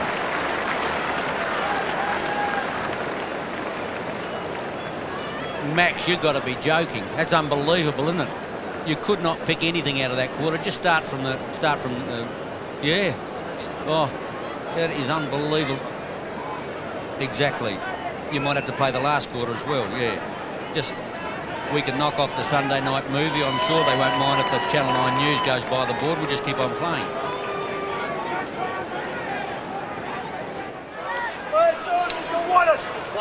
Start it again. Yeah. Right. Come on! No, that was a great quarter. Don't get enough, it's going to be ours! Come on.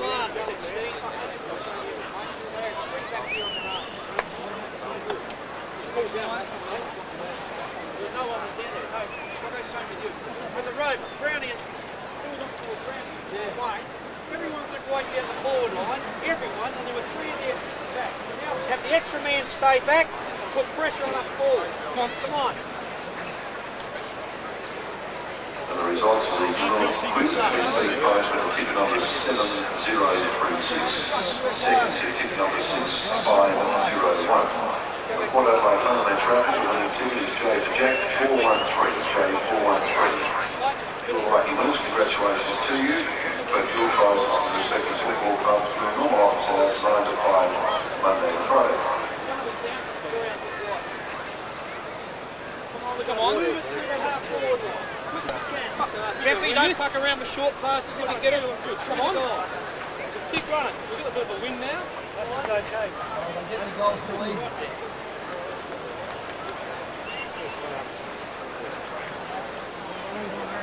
There's yours, Jabba. Right? Need a quarter out of you, mate. Push it in as hard as you can. As soon as you see that short one, bang! Brownie was on his own up here. Bring out there. Doesn't matter, your kick was right. Have the confidence that someone's 20 metres or 10 metres on your own, you should be able to put it on the chest. Come on, Billy, we're walking in the room singing the club song. That's what we're fucking doing. Come on! We don't lose at home! Come on! It's not easy. He's not going to give it to us. Right, for me, 3 right. We've got fucking sets here to be used. That's Brownie and that's Wayne. Run as hard as you can on the ball. Tackle, chase, block, do everything on the ball as soon as you like. Team. Get someone else off. Good heart, keep going. And Port Adelaide supporters put the advice on the Port Adelaide courtesy bus will be leaving from outside the TAB at 4:45 this start. Get out, like, particularly the 2 women. Port Adelaide courtesy bus leaving from outside the TAB, which is at the southern end of the administration block at 4:45 this afternoon. So if you come on the courtesy bus, please make sure you're down here because it will leave at 4:45 this afternoon.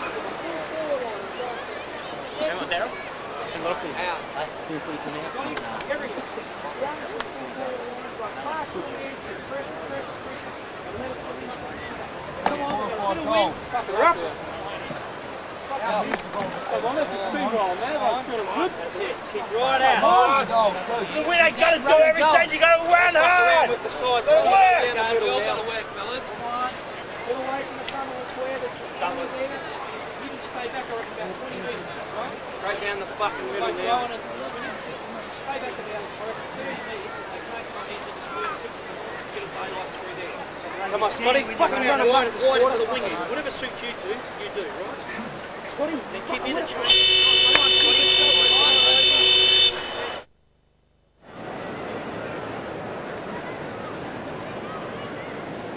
And ladies and gentlemen, we seek your cooperation in keeping off the road with all times and remind you this is an offence for members of the public to enter the playing area at any time during the course of the afternoon.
Contest at Football Park, the final quarter about to begin. The margin is 3 points in favour of Port Adelaide. They led by 9 points at half-time, but the Bays led by 3 points at quarter-time, and it's been a fierce encounter. Both sides have really put in. That's a mark. Stephen Williams covered just the bare 10 metres or so. He's in the centre of the ground. Puts the ball long toward the full forward area. Hodges and Duthie. Duthie in front, spoils the ball away. Mellick and the handball across was clever work. Seabohm just manages to find it, then drops the ball at the crucial moment. Can't hold on to Setri. That could have been a free kick, and the umpire will come in and bounce the ball. 16-12 plays 16-9, and the third quarter was absolutely enormous. 15 goals scored, 8 by the Bays and 7 by the Magpies, and has set up what should be a fantastic last quarter. To the line it goes. Out of bounds, it'll be a throw-in. Brian, it's interesting to note that we've said the breeze has favoured the golf course end all afternoon, and yet statistics show there's been 16 goals scored to each end, and you can see the flag now limp against the pole, so obviously the breeze is not going to play a big part in this last quarter, and that's how it ought to be. Thompson hooks high, back towards the half-back line, setting himself off. Big mark, Christie. Slips it out. Oh, I don't know that he help Maynard at all. Smothered off the boot, well intercepted by Brown. No, it wasn't smothered because he paid the mark. Out comes Hodges. Beautifully put, David Brown. He hasn't been a big kick winner for the afternoon, but every kick that he's had has been perfectly put to advantage for his team. Hodges has 3 goals, only 35 out. It's his 7th kick, and this will give Port a huge psychological advantage as they go into the last quarter, and he's given it to them. Scotty Hodges, boots number 4. Port Adelaide off to a great start in the final quarter. Now let's have a look at that. We didn't go back quite far enough to see the mistake. The short pass by Maynard, you've got to say it, he really should have kicked long, gave Brown the chance and spot on the chest. And Scott Hodges, good full forwards don't miss him. He didn't on that occasion. Power kick through the centre. Hodges has kicked 4. The Magpies have eked out a 9-point lead. Yes, Bucky, and Magpies have got trouble. Both Phillips and Hutton won't take any further part in the game, so what they've got on the turf is what they're going to finish with. Johnson got it up. Maynard against Stephen Williams. Bartlett over the top, and the umpire will ball it up once more. A crowd, a huge crowd here this afternoon. Been a wonderful spectacle and a marvellous spectacle in terms of South Australian football. Stephen Williams towards Marnie. Brown again. Slips it out. Hines thought about Setri. Still could get it. Hodges again. Oh, brilliant work, big fellow. Hines has done a lot of damage in the forward lines. You tend to think of him as a big ruckman, but he's extremely mobile, and he's done a lot of damage to the Bay defence. Port Adelaide supporters right on number 11. Hodges from point-blank range, pops it through. He's got 5. And now Port Adelaide has asked Glenelg the question. And the way Glenelg are playing, they'll answer. Look at this. Brown across. Now Hines was going to handball across to Setri, then had a look up, saw Hodges on the lead, and that is perfect. Again, Hodges no trouble. He had a metre on his opponent in Duthie, and he put through his 5th goal. 18-12, 120, play 16-9, 105, a 15-point margin, one of the biggest of the game. At the centre bounce, the moment of truth now for the Bays. They've got to get one back in a hurry. Johnson, who's lifted enormously in this second half. Jamison, a fine performance. Seabone, Rouvray floats one out towards centre wing. That's Tregenza country. Port Adelaide are going to run it again. Inboard now to Smith. Smith looking short. Marnie on the lead. Port Adelaide looking composed. Hines wants it in the pocket. He's going to give it out now to Hodges or Hines. And Hines has got it. Looking in field, most acute ankle. The umpire's asked him to play on, and play on he does, up towards full forward. Is that going to register a point? What's going on? Everybody stop. No, the umpire's given a free kick. It's going the way of the Bays, and it'll be taken by Gary Christie. Quite rightly too, Christie was the only player who was going at the ball. The Port attacking players were going at Christie to get him off balance. So he's taken the free kick, no score to the Magpies. It remains a 15-point margin. The kick out wide toward half back. David Hutton is back onto the ground for the Magpies. Paul Kemp is off. The handball came out. It was slick across toward Maynard. He goes long to half forward. The Bays into attack. Murphy couldn't mark the ball. Thumped away. Comes toward Fiacci. Has to break Bowe's tackle and takes it to the line. No players calling for deliberate. Fiacci under plenty of pressure. It'll be a boundary throw-in on centre wing. Johnson up against Christie. Johnson got his hand to it. He has lifted a lot. Mark Williams couldn't get rid of the ball. Tries to hammer it out. Now Rowan Smith there as well. And the black armbands the Port Adelaide players are wearing in memory of Jack Dermody, former Port captain in 1936 and 37, and the best and fairest winner. McDermott out to Maynard. Maynard now towards his half-forward line. Bartlett up there. Phillips edged out of it. Bartlett again can't get out a clean handball. Abbott taking Phillips' spot on the half-back line. Now Fiacci runs himself into trouble. The umpire said a push in the back. George Fiacci off the half-back line. He's looking for 50 metres. The crowd want it. Umpire Mark Mackey, who with Michael Abbott have done excellent jobs this afternoon, despite the fact that Graham Corns had a few words with them at quarter time, at the break. Fiacci Edges it towards the half-forward line. Milliken can't. Goes through now strongly. Maynard, McDermott.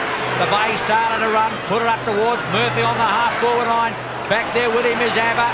Murphy, Chigwedden. Murphy can't ride the bump. He's taken over the line. And the ball will be put back into play on the right forward flank as Graham Corns. Well, I think he's ageing in front of our eyes. Yes, he's got problems, 15 points down, but the Bays have fought so hard today. There's nothing in this game. It's still very much a contest.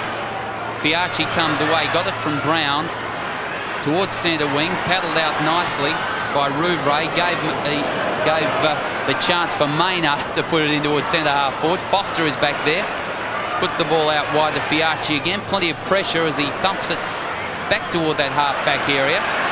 Here's a race for the big fellows. Hines versus Milliken. Brown there in support for the Magpies, and the boundary line wins out.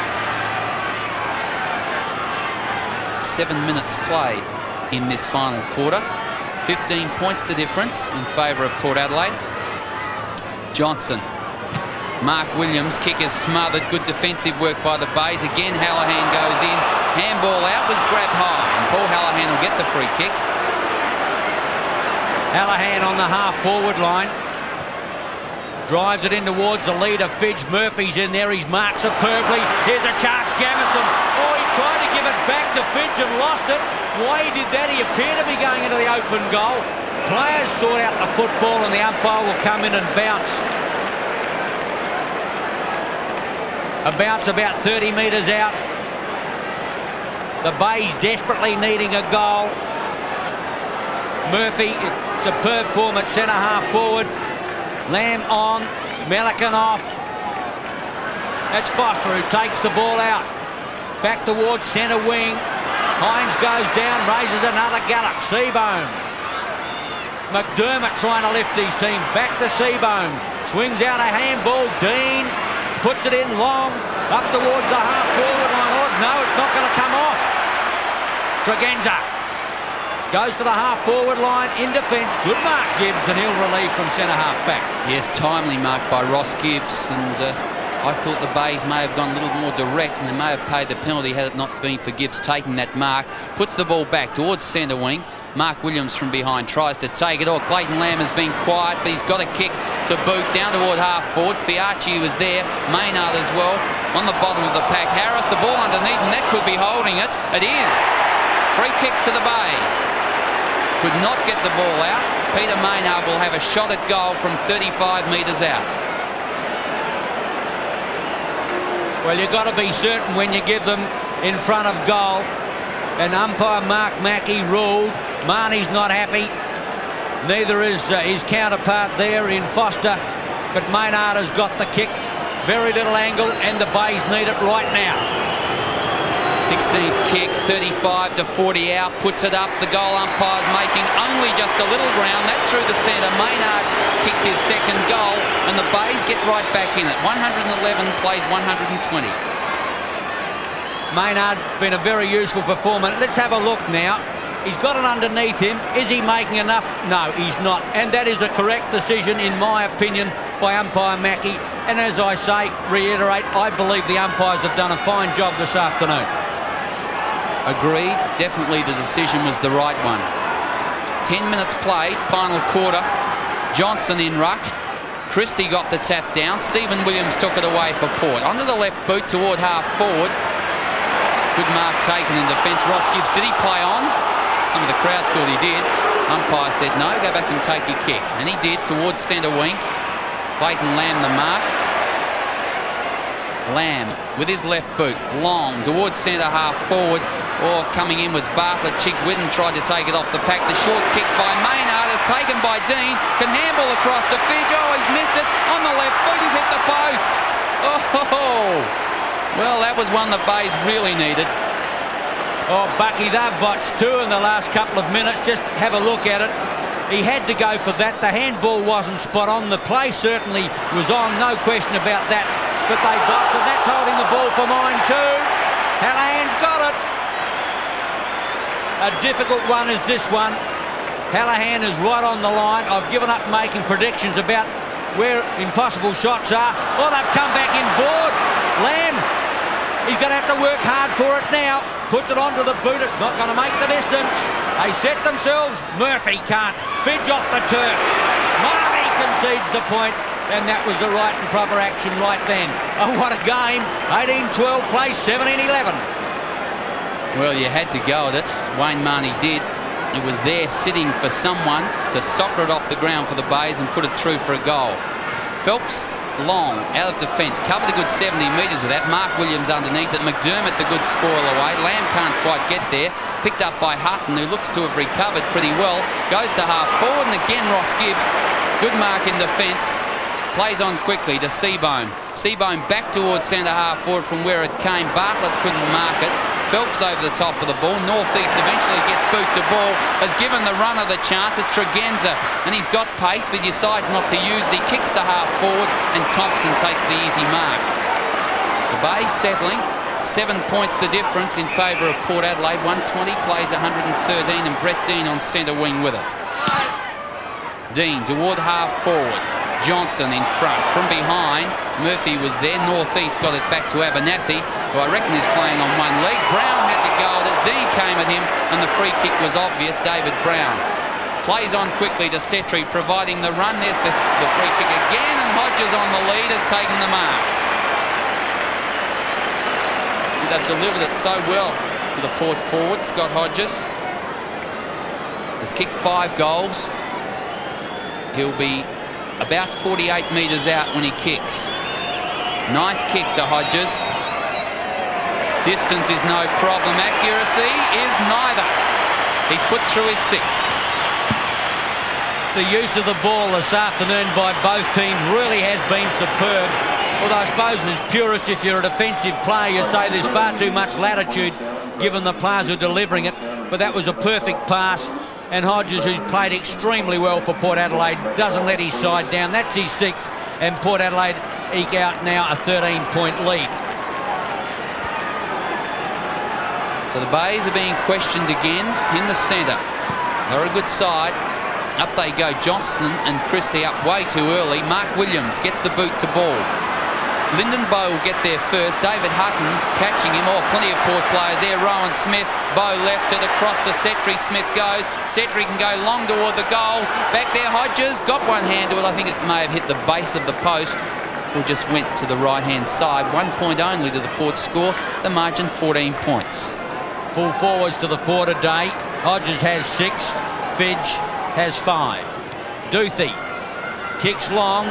Christie up there over the top. Mark Williams. Gee, you don't often see him go over the pack to take a specky. Fine mark. 16th kick to Williams. Been a superb player for Port Adelaide. Goes looking for Hodges again. Oh, he's edged out. The umpire said it was okay.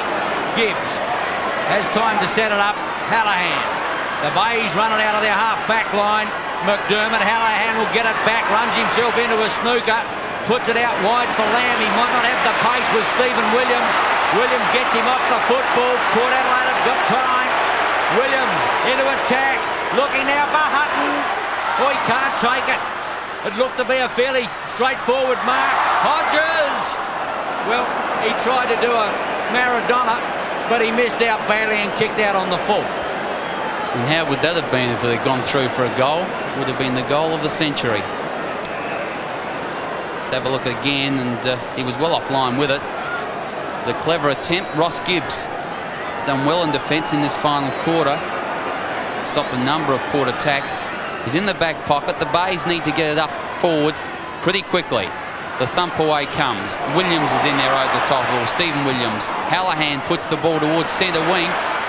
The thump away comes from Maynard, and the ball out of bounds on that centre wing. What a marvellous attendance. Have a look at them jam-packed in there. 24,880 people. As I said, a triumph for South Australian football. At the throw-in, at centre wing, Williams gets it out to Fiachi. Fiachi to the half-forward line. Coming to meet it there is Seabone. And he'll edge the Bays out of defence. You go for Robbie Thompson. It'll have to be accurate. Finds Marshall. Marshall in trouble. No, kicks long. Half-forward line. Bartlett's up there. 1, 2 grabs. Phelps in. Foster through. Chigwedden a charge. Free kick Port Adelaide. And the Bays can't get the ball through their half-forward line at the moment.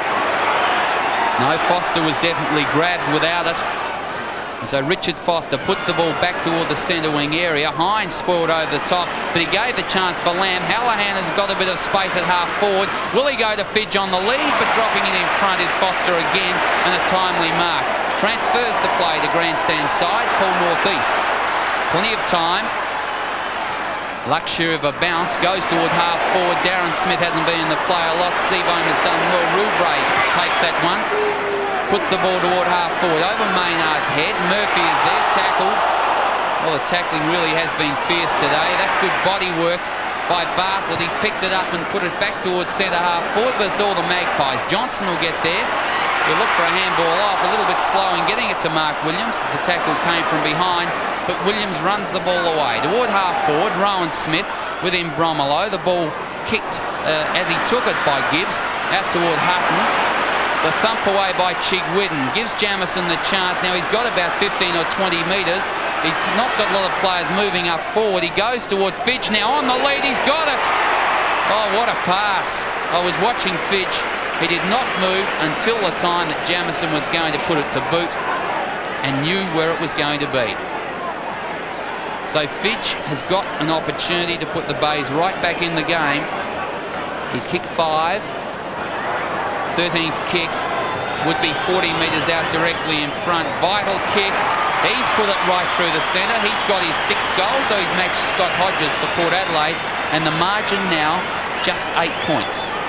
Jamison had a few options. He had Lamb in the pocket on his lonesome, but he preferred to go for the goal front, and Fidge, after a tardy start, got out of the blocks, out in front, and that's a fine kick. And both full forwards have kicked absolutely superbly this afternoon, both with 6 goals. What a game, 8 points the difference. In the centre, the 2 ruckmen getting up early. Christie got the hand to it. Mark Williams was through. Foster got the kick away for the Magpies. Underneath Rouvray. Oh, Seabohm and he were undecided as to who would take it, and Port reaped the benefit as Marnie gets a quick kick out. Toward half forward, Hodges has got pace. He's got away from Duthie, can put the ball back in toward the goal front. Oh, that's a great kick from there, Scott Hodges. I think he may have done a knee. He's done something. He is hurt, and Port really haven't got the reserve players to come on. He's up and he's walking. Scott Hodges has had problems with the ankle this year. He couldn't put pressure on Duthie, who made the play whilst he was temporarily in the trainer's hands. Christie, is he going to play that one? The crowd don't like it, but umpire Mark Mackey said it was close enough. The big fellow did well to get down and take the mark so low to the ground. Christie to Maynard. The Bays into attack again. They desperately need a goal. Shepherding illegally so against Abernethy. Michael Murphy with a chance. Bartlett starts to move. Where's Fidge? Fidge kicks in high up towards full forward. Fidge waiting for the ball. Bartlett in front. Fidge behind. Tries to get it out. Well played there in defence by Foster. He comes out with a football. Drags it round the corner, but only finds Marshall. Marshall's at the 50-metre mark. On the half-forward line, he's got Jamison. Sets him up. Oh, just ducked the chutney in time, and Jamison just got his head out of the road as Rowan Smith came down. Oh, nearly took his head off. Well, Jamison has played brilliantly all afternoon. His kicks have been long and direct. He's booted one. 18th kick. Off goes Fidge. He's going to have a shot. Gets a screwed punt away. It's going to be marginally short. And Johnson thumps it through his own goal line for a point. Takes the Bays now on to 18-12. Port Adelaide is 19-14. Port are making an interchange. Darren Smith, who came off the ground a moment ago for Paul Kemp, is now coming back onto the ground. And Adrian Setri is coming off for the Magpies. The kick in by Phelps, long toward half-back. Jamison and Stephen Williams. Stephen Williams didn't take the mark. Tregenza, the handball across. Jamison's got it. The Bays go back into attack. Maynard onto the left boot. Puts it up. The chance for the high flyers. The thump away. Comes to ground. Hallahan's first there. Quick kick away, smothered. In there, Kemp over the top of the ball. And the boundary line wins out at the 45-metre mark. Around from the Bay goals. Just 8 points the difference. We're over 20 minutes into the final quarter. Throw in the left full forward pocket. In go the bodies of Johnson. Comes down to Lamb. Tries to crash his way through the pack. Can't get out. Phelps back there. He's under pressure. Lost a footy. Marnie could have been legged. That's the way the umpire will rule. and Marnie gets it in the back pocket. Port Adelaide by 8 points, 21 minutes gone, goes inboard now. Paul Northeast, who's had the job on Lamb and done it superbly, gets that awkward-looking kick away up towards centre field. Great mark, Chigwidden, and he'll put the Bays back into attack. Chigwidden started on the bench, finds his skipper. McDermott has time to have a look. Fidge, out there with him is Harris, who thumps the ball clear. Northeast, Port Adelaide defence strong, under pressure. Back towards Darren Smith, Rouvray over the top. Thompson gets it out wide. Oh, he might have got it out too wide. Brown sets it up now. Back to Mark Williams. Out wide is Hutton. He's got a paddock. Port Adelaide about to run it into attack. Setry's clear, going in towards Hodges again. Brilliantly put once again. Port Adelaide's use of the ball has been superb, and Hodges has got it, and he'll kick from 50 metres plus. He's got 6. 12th kick. He's taken 9 marks, and Port Adelaide need a goal right now. He's given it every chance. Right on the line, big Mark Smith. The umpire's paid it. Darren Smith, after sitting on the in the bunker, has come back into the game and perhaps has got a chance to make it game, set and match. The umpire's taking him round on an angle. Hasn't kicked the goal. 9th kick. An important one for Port Adelaide. He's popped it through. That could be it.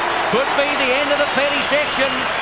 Port Adelaide 2014 to 18-12 on Nine's Wide World of Sports. Let's have a look. Hodges is lining up. He's outside 50 metres. It's a strong kick. And back there on the last line, we'll have a look at the big hands of Darren Smith. I think he had a couple of grabs at it. Let's have a look. 1, 2. He's got it. Definitely a mark. The ball was spoiled away afterwards. So Darren Smith kicks his first. The margin is 14 points in favour of the Magpies. At the bounce. Now the Bays are going to have to do something extraordinary to get out of this. Christie tries to lift. Stephen Williams won't let them. Great smother there by Chigwidden, and it's McDermott who takes the ball away. Kicks to Lamb. Got a big great bounce. Northeast back in defence. With him is Dean. Oh, gee, that looked like a bit of a shove. Foster back there. Northeast. Dean over the top. Hallahan in the action. Hooks around the corner. Abernethy back in defence. Kicks back long, or floats it long. I think he's floated it out. And that's going to be a penalty free kick to the Bays on the half-forward right flank. 24 minutes gone. And the Bays need a goal and need it desperately. The margin 14 points in favour of Port Adelaide. The handball comes off toward Captain McDermott. Puts the ball long in. Port have defended well across his half-back line. And again, they've got the chance. Ben Harris puts the ball out wide. Northeast again. Well, it's been stout in defence. Kick in toward the centre wing. Darren Smith couldn't take it. The umpire's seen the free kick to go to the Bays at any rate. It'll be John Seabohm. Defensive side of centre wing. Puts the ball back toward the half-forward area. Foster flies high. Murphy takes it off the pack like a rover. Transfers the play back to centre half-back. But in front, Simon Tregenza the mark. Plays on quickly. Stephen Williams. The Magpies are running again. Hodges the chance. Right on the chest. Was never going to miss him. And Hodges is about 60-65 out. Wastes no time. Puts it long and deep into the goal-scoring area. But offline for 1 point. That increases the margin to 15 points, and we're almost time on in this final quarter. Port Adelaide's long, direct football has been rewarded. They're 15 points in front. Duthie up, off the fingers, Jamison, Marshall. The runner is Thompson, couldn't find him. Brown got the... No, it's Kemp. Kemp goes for home with a long one. Getting back on it once again. Well, he lost the flight of the ball. He almost did a full circle. Did he do a 380? No. Came back on a 180. Took a fine mark in front of the inexperienced Rouvray. And most certainly if Darren Smith converts this, that's it for the afternoon. But oh, what a game it's been. Darren Smith, who didn't have a big day, but he's coming back strongly into the game, has lifted like a good player should. Point blank range, pops it through, he boots his second, and Port Adelaide have got it scarred. We've got to say it, a great move by coach John Cale in taking Adrian Setry off, who wasn't a poor player by any means, but has put Darren Smith back onto the ground, put him in a position where he could grab a couple of big marks. The second of them is just there, and with his second kick in the last couple of minutes, he's popped through 2 goals. and he's been a match winner. It's a match-winning move by John Cale for the Magpies. The Magpies by 21 points. 26 minutes in. We're into time on by a minute and a half. Johnson. Christie floats one to the half-forward line. Dean got a bad one. Foster got the good bounce. Around the corner to Brown. Hutton makes the break on the half-forward line if he can get it to him. Kemp it was. Gee, they look alike with their haircut. Up towards the half-forward line. Hines. Hutton, his leg, must get the free kick. Port Adelaide have lost Phillips. Hutton went into the bunker for a while with an injury, but they've fought on strongly. Hines under pressure there. Christie thieves it off him. Screws it back towards centre field. Here's a chance for Foster. Up towards the half-forward line. Thompson under pressure. Lyndon Bowe. Players getting tired now. Christie back in defence. Hines over the top, but players too tired now to raise a gallop. 27 minutes in. Let's have a look. Wayne Marnie went for the ball and, gee, I don't know whether the knee was certainly underneath the body, but he's not moving and not moving too well. He's still on the ground in the fray. We'll have a look at him in a moment. Hallahan has the ball. Through centre he goes toward half forward. Clayton Lamb the mark. Oh, North East applying plenty of pressure. He's kept a tight rein on Clayton Lamb today. Only 6 kicks to Clayton Lamb. And we know what a match winner he has been. This player here has been one of Glenelg's best, Rod Jamieson. 19 kicks and 14 handballs, couple of goals to boot. Now lining up from 45 metres out. Rod Jamieson puts it up. Goal umpire getting underneath it. Says it's a little thin, 1 point only the result. The Bays go to 121, 20 points behind the Magpies, 141. Jamieson, I agree. I think he's been the Bay's best player for mine. Harris's kick in. Up towards Bartlett. Thompson, Brown. Over the top is Tregenza. Another fine game from Tregenza and Brown also. That his touches of Brown have been limited, but gee, everyone has been a winner for Port Adelaide. 21-15 to 18-13. Thompson. Phelps around the corner. Up towards the half-forward line, coming to meet it up there was Hodges. He's well out from his goal. Seabohm under pressure. Murphy back in defence. Just, no, Dookie it was, just kept it in play, but the umpire said no, and a ball will be thrown back in at centre wing. 29 minutes gone, and Bucky, the 2 games that the league has transferred from the home ground advantage to Football Park in the last couple of weeks have been absolute winners. You're dead right there, Daisy. There's no doubt about that. The support from the crowd is here, and the game is really lifted. It'll be a bounce down again on centre wing. Over 29 minutes played. And what a bonus for football. And there's the siren to end the game. What a marvellous contest between 2 tremendous sides. John Cale looks a little older, but a lot happier. He's won the encounter. The final score, Port 21-15, 141. Glenelg 18-13, 121. The 20-point margin, Daisy, not an indication of the game. I agree with you, Bucky. One team had to lose. Unfortunately for the Bays, it was them, but full marks for Port Adelaide. Of the 2 games they've played at Football Park, Cale's lost one, he's won the other one. But the games have been tribute really to the standard of the top teams in South Australia, and it's certainly justified, and I reiterate what I said earlier, it's justified the league's decision to transfer the games from suburban ovals to Football Park. And it also justifies the fact that people, or in its example, that the people will turn up to Football Park in large numbers if the standard of football there and the 2 teams are playing like Port and Glenelg this afternoon. It's been a marvellous effort, and I'm sure the 24,880 people here have enjoyed it, and I'm certain the thousands, many thousands, watching it through Channel 9's wide world of sport will too.